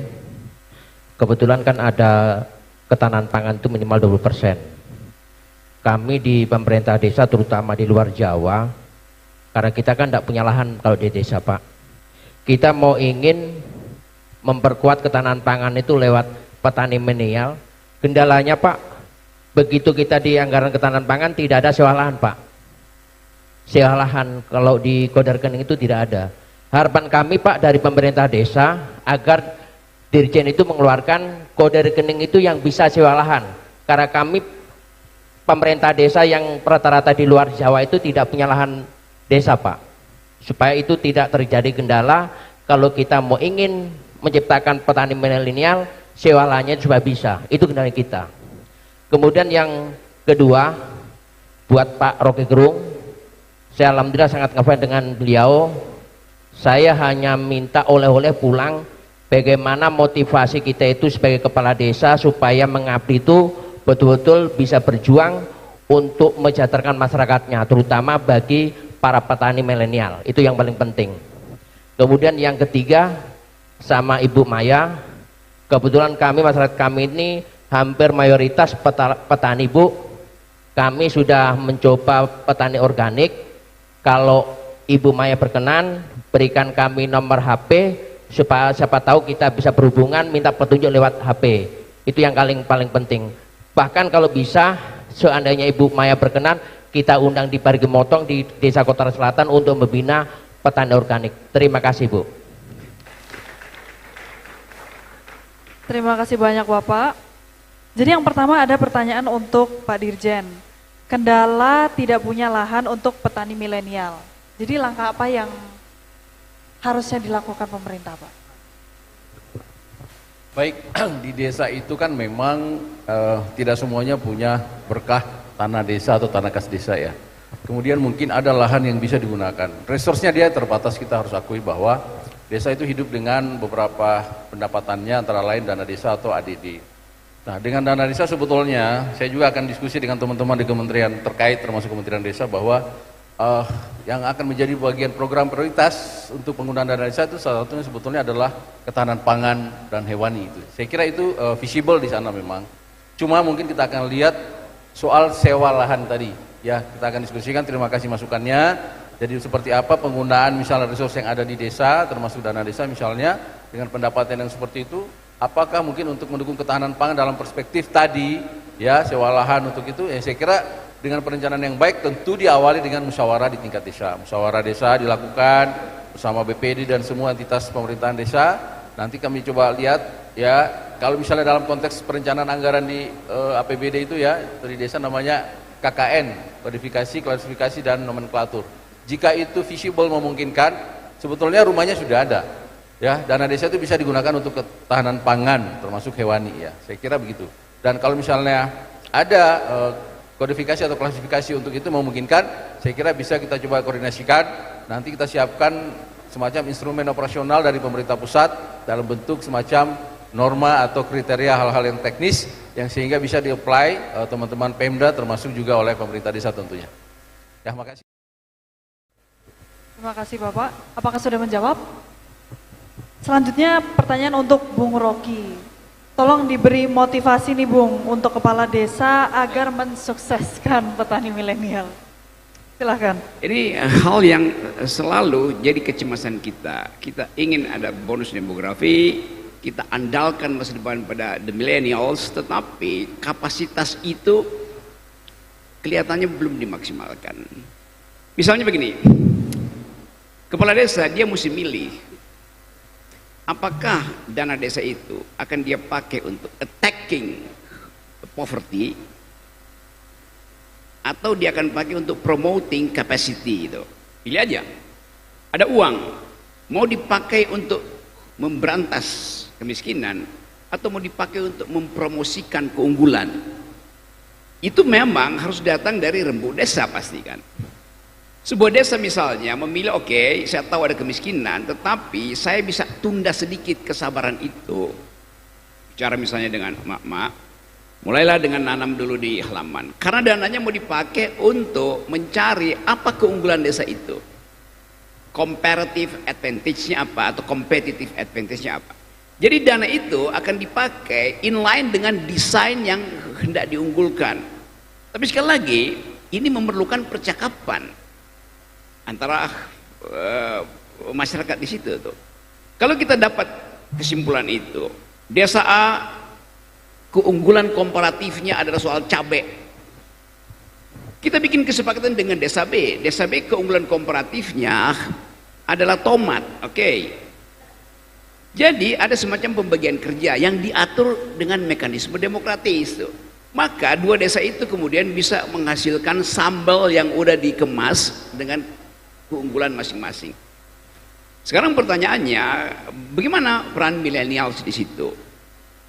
Kita mesti ingat bahwa dunia ini di-watch, diperiksa lewat drone, lewat satelit, justru oleh masyarakat global, bukan oleh pemerintah pusat. Jadi ikutkan faktor itu di dalam perencanaan desa. Misalnya begini ya, oke, dipromosikan ini ada cabai, ini adalah tomat, lalu diekspor ke Eropa. Nanti anak-anak Eropa mulai lihat, oh ya ini cabainya bagus, tomatnya bulat sempurna. Tapi mereka akan bertanya, cabai dan tomat ini ditanam di lahan apa di Sumedang itu? Dia punya parameter. Dia akan bilang begini, ya cabai Anda bagus, bahkan cabai dan tomat yang udah dibikin semacam selai itu menandingi produksi cabai yang terkenal Heinz. Tapi satu waktu dia akan tegur mungkin kepala desanya, kami tahu ini cabai bagus, tapi bukankah 6 bulan lalu kebun cabai dan kebun tomat di dua desa itu adalah hutan? Mulai terjadi percakapan tentang ekologi itu. Karena anak-anak muda di Eropa sangat peka, satu pohon ditebang di Indonesia itu bisa jadi perkara politik ekologi di Eropa tuh. Ini yang mesti di-watch oleh anak-anak muda itu tuh. Satu waktu saya ngopi di Hongaria, di Budapest itu. Lagi ngopi datang anak muda, nawarin saya kopi. Saya bilang, saya punya kopi enak di Indonesia. Saya bilang, saya punya kopi Gayo. Mereka bilang, oh ya kami dengar kopi Gayo itu. Tapi pertanyaan kami begini ya, Pak Rocky ya, buat anak Eropa, dia akan cari tahu ini kopi dari Gayo di Aceh ditanam di bukit nomor berapa.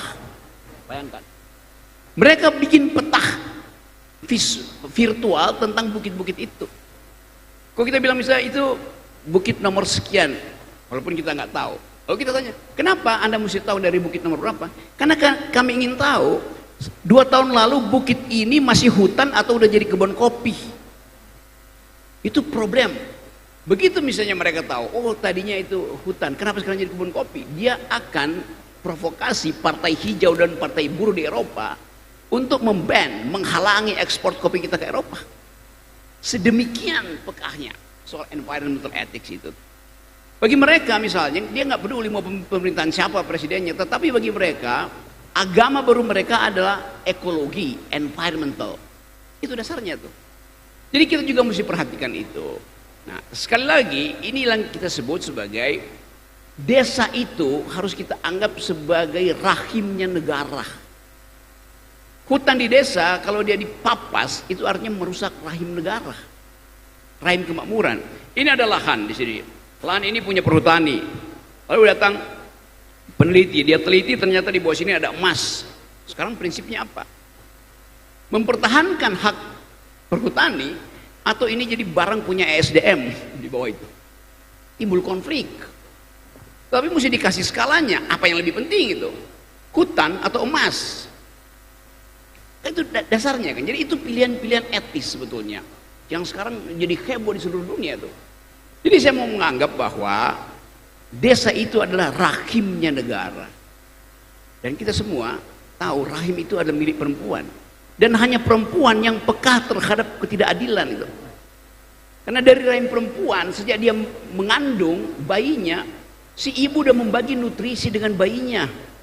Jadi ibu, mama itu adalah guru besar ilmu keadilan pertama di dunia. Melalui rahimnya itu. Begitu kita keluar dari rahim perempuan, kita masuk ke rahim laki-laki. Apa itu? DPR. Apa itu? Munas partai. Yang tidak peka pada keadilan. Jadi bayangkan desa yang merawat kehidupan bayi masa depan, begitu bayinya lahir, dia diternakkan di partai politik yang tidak punya perspektif tentang ekologi, tidak punya perspektif tentang justice. Jadi ini hal yang saya kira penting untuk kita bicarakan, dan karena itu saya anggap bahwa desa itu adalah sumber kasih sayang yang sempurna itu. Dua remaja saling jatuh cinta di desa, di pematang sawah karena mengejar kunang-kunang yang sama. Di kota, dua remaja jatuh cinta karena berebut handphone terbaru untuk selfie-selfie itu. Lain. Bahasa batinnya lain tuh. Jadi saya selalu kembali ke desa karena saya tahu di situ ada kejujuran. Saya ingin Sumedang mempromosikan lebih dahulu bahwa kejujuran di Sumedang itulah kejujuran karena kita ngerti, paham bahwa Sumedang adalah desa, desa adalah rahimnya negara. Terima kasih banyak Bung Rocky. Gimana Bapak, sudah menjawab? Oke. Pertanyaan ketiga ada diberikan untuk Kak Maya ya. Boleh diberi sedikit edukasi dong Kak, bagaimana cara untuk mencapai petani milenial yang berlanjut? Dan masalah tadi nomor handphone bisa dibicarakan setelah simposium ya Bapak. Silakan Kak Maya. Ya, bagaimana ini setelah petani milenial dicetak gitu ya, terus mau diapain gitu. Kita tidak bisa kemudian meminta mereka menjadi petani, begitu jadi petani kemudian ya sudah, pokoknya kita merasa aman aja, sudah ada regenerasi petani. Sementara sebenarnya petani-petani muda, anak-anak muda yang kita minta bertani ini, sebenarnya dia juga sedang mempertaruhkan apa yang terjadi di masa depan untuk hidupnya begitu. Nah, bagaimana membuat itu sustain? Jangan pernah tinggalkan. Ketika nanti di desa begitu ada sebuah keluarga, kemudian lahirlah seorang sarjana, dan sarjana ini ingin menjadi petani, maka tolong disupport. Tidak hanya untuk keluarga ini saja, tetapi satu desa. Banggalah bahwa di desa itu lahirlah seorang petani baru, lahirlah seorang generasi petani yang baru. Dengan demikian kita bisa mengamankan stok ketahanan pangan kita sampai anak cucu kita nanti. Jadi bagaimana tadi mengamankan atau jangan tinggalkan mereka, tetap support mereka, sadari bahwa dengan menjadi petani tadi ya tantangannya udah di alam itu sesuatu yang sudah menjadi PR besar. Nah itu jangan ditinggalkan, tetap support dan beri dia dukungan. Jangan biarkan dia merasa bahwa stigma yang ada itu mengikat atau kemudian menggerogoti masa depannya dia. Stigma bahwa petani itu miskin, stigma bahwa petani itu terbelakang. Kenapa demikian? Kita lihat ya, iklan petani itu di TV atau di sosial media, ini iklan kalau berbicara tentang petani. Iklan Indonesia itu iklan yang masih setuju pada stigma yang ada. Sorry to say, ini kalau mungkin kita bisa sebut kecap burung itu ya, gambar burung itu. Pernah dengar nggak tentang Malika? Pernah ya, bahwa Malika itu dirawat, kedelai hitam itu dirawat. Bagaimana tampilan petani yang ditampilkan dalam iklan itu? Apakah kemudian anak-anak muda gitu ya, kita bawa iklan itu, contoh nih ke SMA, kita tunjukin, kamu jadi petani ya, biar nanti kamu jadi kayak bapak ini. Kita tunjukkan iklannya. Apakah kemudian dia tertarik? Enggak. Ya jelas. Itu seperti kita ya setuju pada stigma tadi. Coba kita lihat iklan Thailand tentang pertanian. Wah, iklan Thailand itu jangan diragukan ya. Itu sudah nomor 1. Bagaimana dia bercerita tentang pokcoy ya, atau sawi daging organik, itu luar biasa sekali dalam iklannya gitu. Nggak akan ada orang yang nonton kemudian nggak selesai itu, nggak mungkin. Kalau iklan Thailand seperti itu.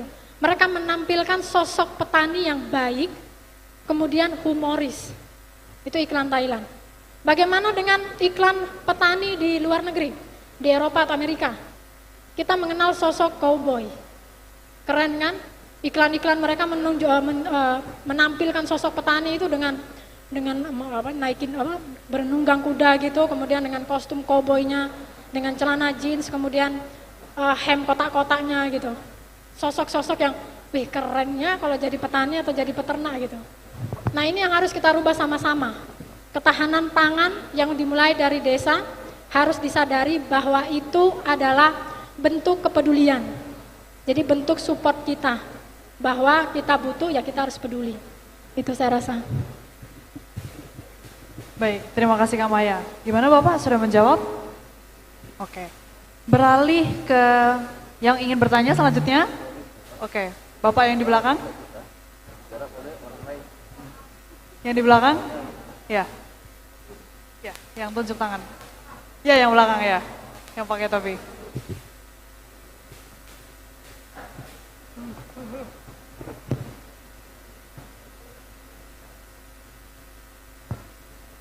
Terima kasih atas waktu dan kesempatan yang diberikan kepada saya. Nama saya Damianus Mikasa. Keren. Mikasa ya. Tepuk tangan. Iya. Tepuk tangan, tepuk tangan. Iya. Dari Desa Pagaitan, Kabupaten Toli-Toli, Provinsi Sulawesi Tengah. Saya langsung saja Pak. Saya mau curhat sedikit dengan Pak Dirjen, ya. Ini jujur saya baru 3 tahun terpilih menjadi kepala desa, ya. Saya juga terima kasih kepada pemerintah pusat yang sudah membantu kami dengan dana desa, yang walaupun cuma 700-an. Sedikit saya curhat, desa saya itu 100% rawa, ya. Tetapi puji Tuhan, setelah saya terpilih, karena ini program saya mengeringkan itu rawa. Dan puji Tuhan, sampai hari ini desa saya kering dan sudah bisa menghasilkan jagung. Ya, saya tertarik datang ke sini. Jujur saya ini desa tidak ada desa juara. Ya, tapi saya tertarik kenapa topik hari ini ketahanan pangan nasional dimulai dari desa dan menjadi swasembada pangan. Ya, saya hari ini jujur ya kemungkinan mungkin tidak percaya, untuk Kabupaten Toli-Toli desa saya sudah menjadi desa penghasil jagung. Ya. Karena boleh dikata hampir setiap hari ya petani itu jual jagung ke kota. Ya. Cuma kendala di sini ada 2 hal. Ya. Yang pertama jalan. Jalan yang mau masuk ke kantong produksi itu, yang penghasil jagung itu, tahu sendiri kalau namanya tanah rawa. Kalau datang hujan, biar motor susah, jalan pasti tenggelam. Ya. Yang berikut, yang kedua, seperti Ibu Maria tadi ya, yang membuat petani malas itu ketika saat panen, harga jatuh. Jadi lewat kesempatan ini, saya minta kepada pemerintah pusat, tolong perhatikan 2 hal ini kepada kami desa-desa yang belum punya jalan dan kepastian harga. Jujur kemarin sampai masyarakat saya hampir loyo mau tanam jagung. Kenapa? Harga 3.000 Pak. Nah, saya sangat sepakat dan saya sangat setuju dengan Menteri Pertanian yang larang itu impor. Saya sepakat, supaya kami petani senang. Jujur Pak, saya kalau jagung itu bisa dapat 5.000, senang saya. Karena saya ini petani. Ya.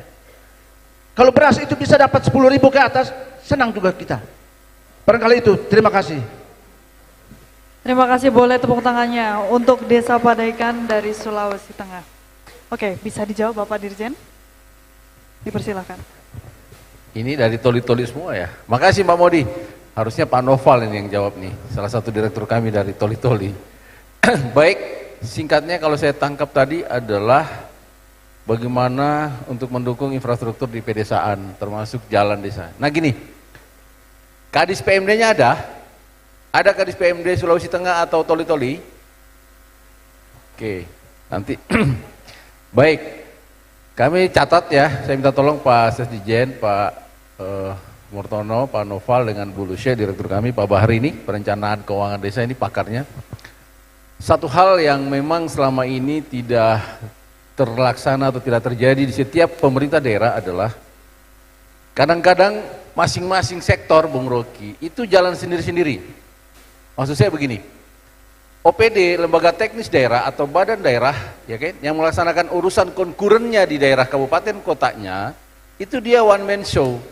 Dia tidak berkolaborasi, dia tidak bersinergi bahwa pekerjaannya dia itu adalah pekerjaannya kepala daerah. Dia merasa itu adalah pekerjaannya kepala dinas. Padahal itu dipimpin dia pembantu kepala daerah. Apapun dinasnya, apapun lembaga teknisnya maksud saya. Oke? Itu hilirnya, spotnya, objeknya itu adalah di desa atau kelurahan. Oke? Berikutnya adalah ketika dia melakukan program kegiatan sesuai dengan apa yang menjadi programmingnya, apa RPJMD, RKPD, setiap periodik di daerah itu, ketika dia turun ke desa, dia tidak mengajak salah satu dinas sebagai ketua kelasnya desa. Dinas PMD tidak diajak bicara. Sehingga dia bawa, saya dinas pertanian, dia urus pertanian aja. Saya dinas perhubungan, saya urus perhubungan aja, moda transportasi dan seterusnya. PUPR, saya demikian. Padahal ini harus dimoderatori, harus disinergikan, harus dikolaborasi. Kenapa? Yang paling tahu peta desa itu adalah teman-teman di dinas PMD. Bro, Anda dinas perhubungan, tar dulu, bangun di situ sudah berlapis-lapis, hot mic bahkan. Tapi kita butuh sekian jalan desa. Oke lah, dia nggak usah hitam, minimal masih kuning dulu tapi sudah berkerikil.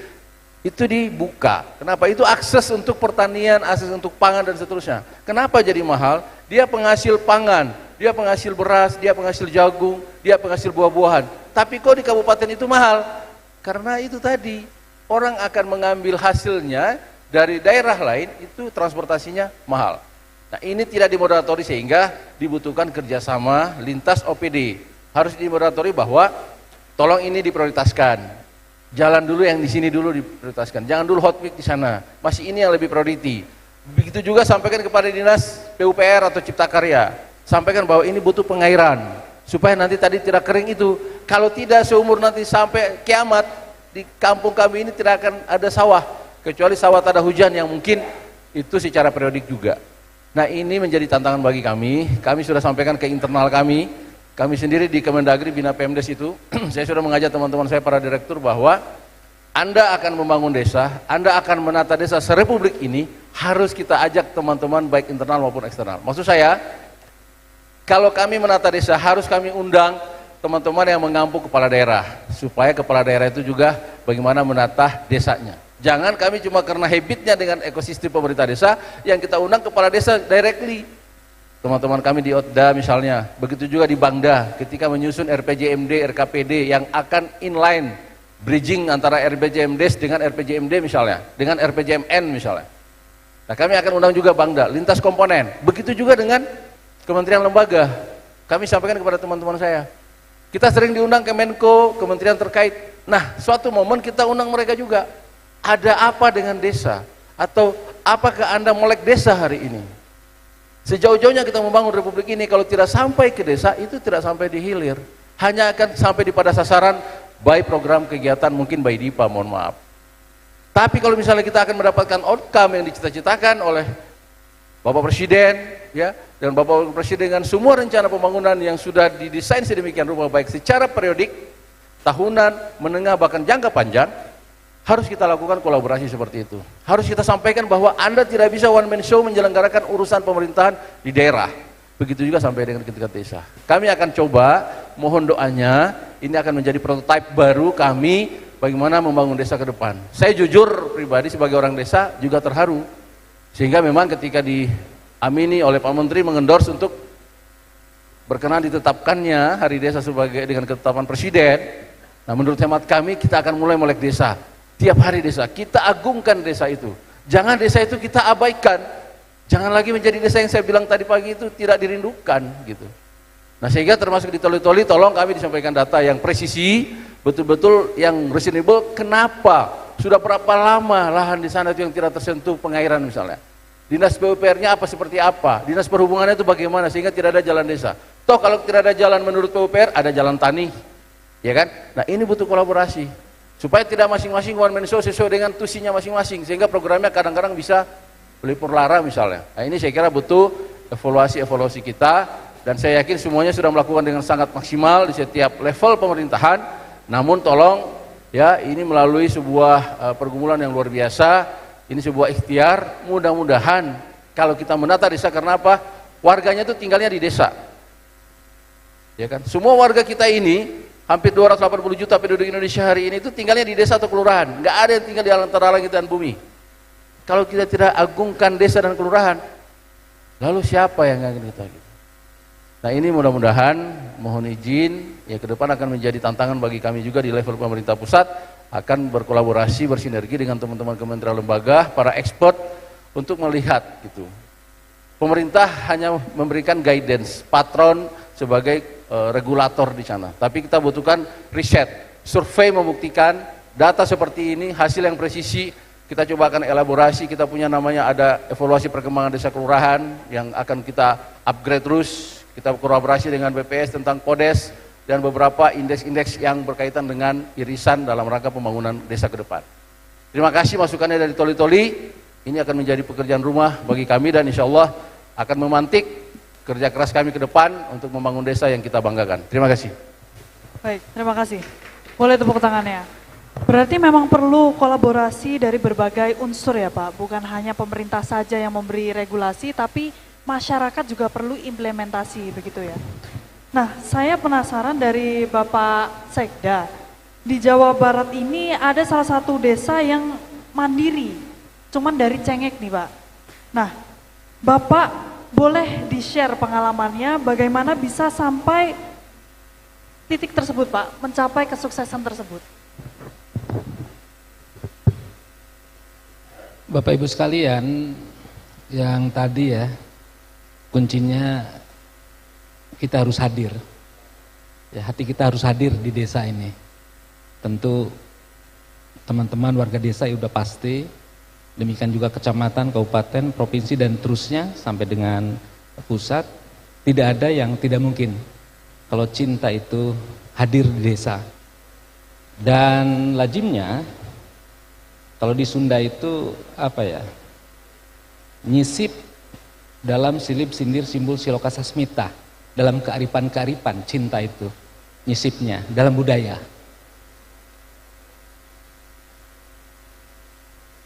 Menjadi desa mandiri cabai rawit misalnya kan sulit kalau pendekatannya based on project. Tapi kalau berangkat dari budaya, dari kebutuhan, dari rasa cinta kita pada lingkungan, rasa cinta kita pada keluarga, rasa cinta kita kepada masa depan kita bisa mulai dari halaman rumah. Dan ini bukan hal yang mudah begitu untuk mengedukasi masyarakat ya agar hadir hatinya. Kita break dulu sebentar. Desa yang mandiri pangan, yang salah satunya misalnya dari cabai rawit, ya hadirkan cinta, ya hadirkan budaya. Ya karena dengan cinta pasti pada akhirnya akan dilakukan yang pada akhirnya akan menjadi budaya dan akan melembaga. Kalau sudah seperti itu saya kira sense of belongingnya itu akan luar biasa. Ada rasa memiliki sehingga pemerintah tidak terlalu sulit begitu mengedukasi warga desa karena masing-masing ada motivasi untuk membangun kemandirian pangannya. Dan tentu mulai dari keluarga, lebih jauhnya desa. Dan saya kira kecamatan, kabupaten, provinsi, lebih jauhnya Indonesia akan mandiri pangan. Nah, selain cabai rawit tadi yang di Sumedang itu dikembangkan melalui program Terasejo. Ya, banyak desa di Sumedang yang sudah mandiri ya untuk cabai rawitnya dan tentu tanaman-tanaman produktif lainnya, sayuran-sayuran lainnya. Di Jawa Barat juga ada satu desa yang mandiri pangan paling tidak untuk padi. Namanya masyarakat adat Cipta Gelar di Sukabumi. Ketahanan pangannya itu bisa menembus 95 tahun. Itu luar biasa sekali. Ya, dan ternyata itu lebih hebat dari kita yang modern dan lagi-lagi bicara tentang budaya dan di dalamnya ada cinta. Ini kan keren. Jadi kita bisa belajar dari masyarakat adat Cipta Gelar, di mana setiap tahun pada saat mereka panen, ya rata-rata kan 2-3 kali panen, mereka menyisihkan 10% dan disimpan di leit, di lumbung. Ya, makanya di sana ada padi yang usianya itu puluhan ratusan tahun. Saya kira tidak usah jauh ya, berbicara ketahanan pangan, kemandirian pangan itu ada di sekeliling kita. Dan saya kira dari Sabang sampai Merauke itu sudah tersedia.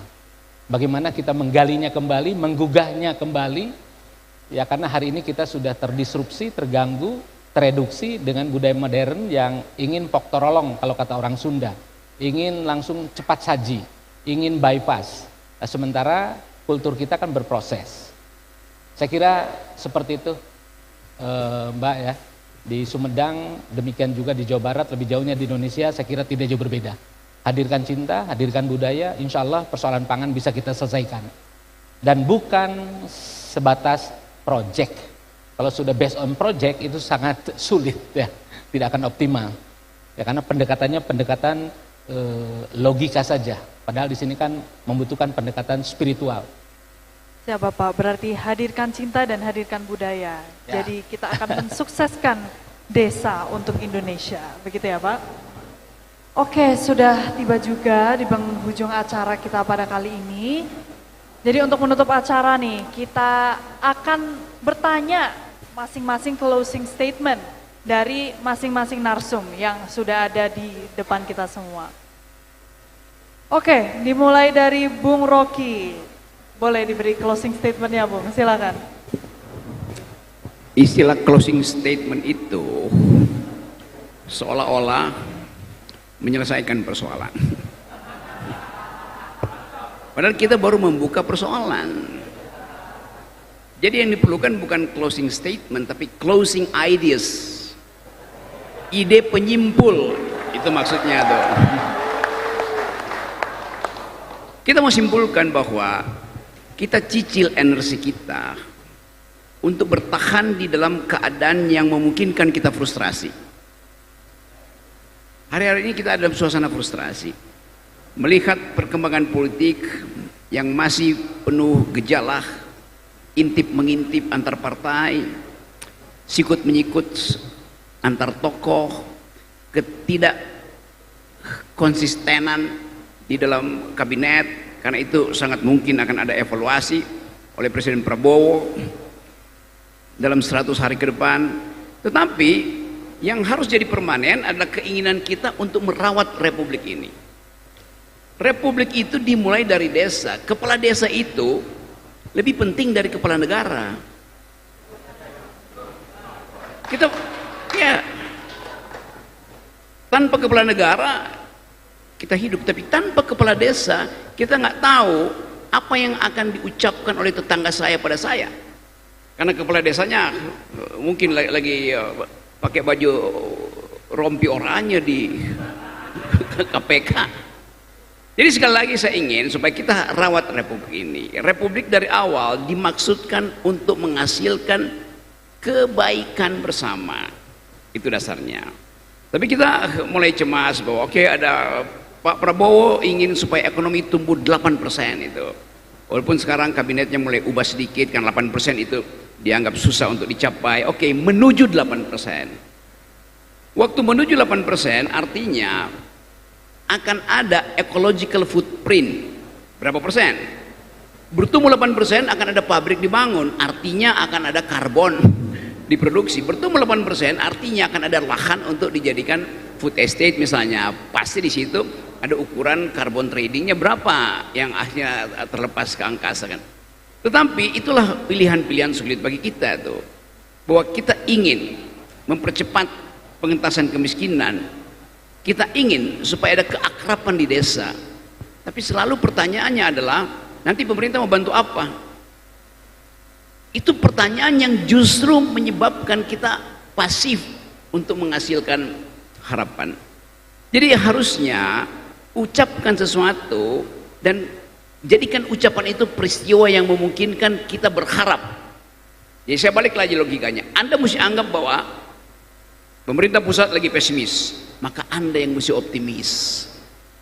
Itu dasarnya tuh. Tentu pemerintah pusat akan menyembunyikan pesimisme dia itu dalam angka, di dalam public relation biasa itu tuh. Tetapi terbaca bahwa ini negeri ada dalam keadaan bimbang. Mungkin banyak politisi sekarang yang tiap malam minum Xanax, Esilgen, obat penenang tuh, karena nggak tahu mau ngapain. Viral di mana-mana. Dan pemerintah sedang berupaya untuk membuat konklusi apa yang sedang terjadi sebetulnya. Jadi beri kesempatan pada Presiden Prabowo untuk mengulas 100 harinya akan menghasilkan apa. Sementara Presiden mengulas 100 harinya, kita setiap hari akan kasih semacam semangat bahwa desa tidak akan pernah berhenti memproduksi harapan. Terima kasih. Terima kasih Bung Rocky. Oke, selanjutnya Kak Maya bisa diberikan closing statement-nya. Negara agraris bukan sekedar identitas bangsa kita, tetapi itu merupakan jiwa kita karena kita dilahirkan oleh Ibu Pertiwi di bumi yang memiliki sumber daya yang luar biasa. Sehingga ketahanan pangan itu merupakan hak dan juga kewajiban kita bersama. Maka kalau nanti desa bisa mampu mandiri secara ketahanan pangan, bangsa ini juga pasti. Terima kasih banyak Kak Maya, boleh tepuk tangannya. Selanjutnya kalimat penutup dari Bapak Sekda Jawa Barat. Oke, Bapak Ibu sekalian, saya ingin mengambil quote ya dari Bapak Presiden kita. Beliau seringkali menyampaikan quote ini, dan quote ini diambil dari seorang sejarawan dari Yunani, namanya Thukydides, dalam bukunya The Peloponnesian War. Ya, ini luar biasa. Ya, quote ini menginspirasi banyak negara sehingga mereka saat ini menjadi negara maju. Ya, quote yang disampaikan oleh Bapak Presiden Prabowo mengutip dari Thukydides seperti ini. The strong will do what they can, and the weak suffer what they must. Sekali lagi, the strong will do what they can, and the weak suffer what they must. Yang kuat akan melakukan apa yang dia mau, dan yang lemah akan menderita karena kelemahannya. Pilihannya, apakah kita ingin desa kuat atau desa lemah? Bapak Ibu, kuat atau lemah? Saya kira kita sepakat, kita mengharapkan desa kuat, karena kalau desa kuat, kecamatan kuat, kabupaten kuat, provinsi kuat, Indonesia akan kuat. Dan desa kuat hari ini dimulai dari pangannya harus kuat. Ya, pangannya harus kuat. Ya, saya kira itu luar biasa Bapak Ibu, dan bisa kita lakukan, dan kita bisa mulai dari beranda rumah, dan kita bisa mulai dari ibu-ibu sebagai motor penggeraknya. Kenapa saya banyak meng-highlight ibu-ibu? Karena ibu-ibu adalah salah satu ras terkuat di muka bumi ini. Kalau ibu-ibu bergerak, selesai urusan. Betul nggak ibu-ibu? Itu baru dari ibu-ibu. Tentu nanti bapaknya, anggota keluarganya ini sangat luar biasa. Insya Allah ya, Indonesia mandiri pangan, Indonesia daulat pangan bisa kita wujudkan. Dan tentu kuncinya ya, agar bisa mulai dari desa, hadirkan rasa cinta ke desa. Karena itu kami ingin mengajak Bapak Ibu untuk menyanyikan lagu yang saya kira semuanya tahu, dan sering kali kita nyanyikan saat SD. Desaku yang kucinta. Tolong ditayangkan. Ya, sejenak kita berdiri sebelum nanti ditutup sama Pak Dirjen. Para hadirin silakan Bapak Ibu. Ini lagu dahsyat banget, dan pada saat menyanyikan lagu ini lazimnya kita akan menitikkan air mata karena kita semua cinta desa.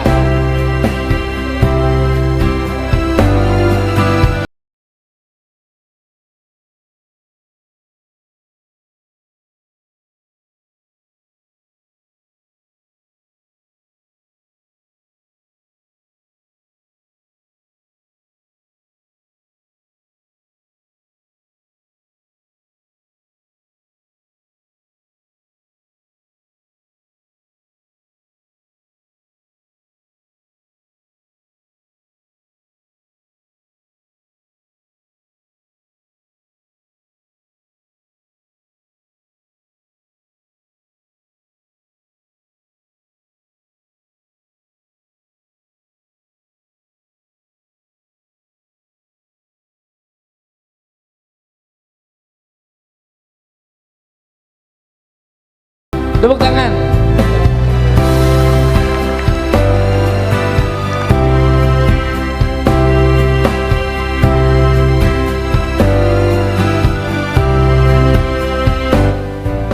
Ya, terima kasih. Luar biasa. Luar biasa. Atur nuhun. Assalamualaikum warahmatullahi wabarakatuh. Waalaikumsalam. Boleh tepuk tangannya dong untuk Bapak Sekda. Yang terakhir, kalimat penutup dari kebanggaan kita semua, sosok yang luar biasa, Bapak Dirjen. Silahkan disampaikan Bapak. Baik, terima kasih. Saya tadi mengundang pertanyaan Pak Sekda. Pak Sekda dari tadi menyampaikan cinta dengan desa gitu kan. Saya menyampaikan desa bahagia, ada apa di desa? Pertanyaan saya, ada apa dengan cinta? Ternyata setelah saya coba riset beberapa waktu di sini, ada sosok yang begitu luar biasa yang selalu hadir di depan, di samping dan di belakang Pak Sekda Jawa Barat. Adalah Ibu Sekda Jawa Barat. Ini luar biasa berhasilnya beliau karena didampingi seorang istri yang paling setia dan sangat mendukung. Terima kasih Pak Sekda. Izin Ibu. Baik dari saya kira saya juga teringat karena beliau bicara tentang konsep. Saya sering diajari mendengarkan arahan Bapak Menteri di beberapa kesempatan. Beliau memberikan literasi, salah satu atau dua buku antara lain adalah Benturan Peradaban. Di dalamnya menceritakan banyak hal peradaban-peradaban yang akan dilewati dari zaman ke zaman. Begitu juga beliau memberikan gambaran apa yang menyebabkan negara itu gagal. Nah, Bapak Ibu, hari ini kita sudah bicara desa. Ya, saya teringat Om Rocky bilang bahwa desa itu seperti, izin ya Bung, seperti lumut, dia hidup berkoloni, dia hidup secara bersama-sama dan hidup pada suatu batuan yang sangat kuat, sehingga lumut itu ya dengan filosofis yang paling jauh kira-kira begitu, desa itu sudah banyak predikatnya, sudah banyak sekali sebutannya untuk desa ini. Nah sekali lagi bahwa sebetulnya saya ingin menyampaikan terakhir bahwa seluruh peranata kehidupan kita itu ada di desa. Peranata sosial ya ada di desa. Peranata adat ada di desa. Peranata pemerintahan itu juga adanya di desa yang terdepan. Dengan menghormati rekognisi dan subsidiaritas dari pemerintahan desa itu sendiri. Jadi sehingga memuliakan desa adalah tugas kita bersama. Karena sekali lagi tadi kita bayangkan kalau tidak diurus oleh kepala desa lalu kita kemana kita ini, kata Bung Rocky. Dan izin Bapak Ibu, ya kita mulai bahagiakan desa kita. Kalau desanya bahagia, saya yakin daerahnya juga akan bahagia. Desa dan daerah bahagia, Indonesia akan bahagia. Terima kasih. Lebih dan kurang mohon maaf, saya kembalikan ke Mbak Modi. Oke. Terima kasih banyak Pak Dirjen. Boleh tepuk tangan yang meriah untuk kita semua yang ada di sini. Jadi bisa ditarik kesimpulan, tadi semua itu dimulai dari cinta dan budaya. Tanamkan keinginan merawat republik dan pelihara keadilan, sehingga dapat menjadi kebaikan. Desa kuat, pangannya kuat, dan seluruh unsur ada di desa. Desa bahagia, Indonesia bahagia. Jadi kita semua dari berbagai lapisan memang memiliki peran yang tak terpisahkan dalam mewujudkan perubahan positif bagi desa-desa kita tercinta. Sekian saja simposium kita kali ini dan diskusi kita kali ini, semoga dapat memberi kebermanfaatan untuk seluruh unsur yang ada di negara Republik Indonesia tercinta. Kalau kata Pak Dirjen, menyala desaku, menyala bangsaku. Saya selaku host pamit undur diri dan saya kembalikan ke MC sekaligus menutup acara Simposium Sabisa pada kali ini. Boleh tepuk tangan sekali lagi untuk kita semua.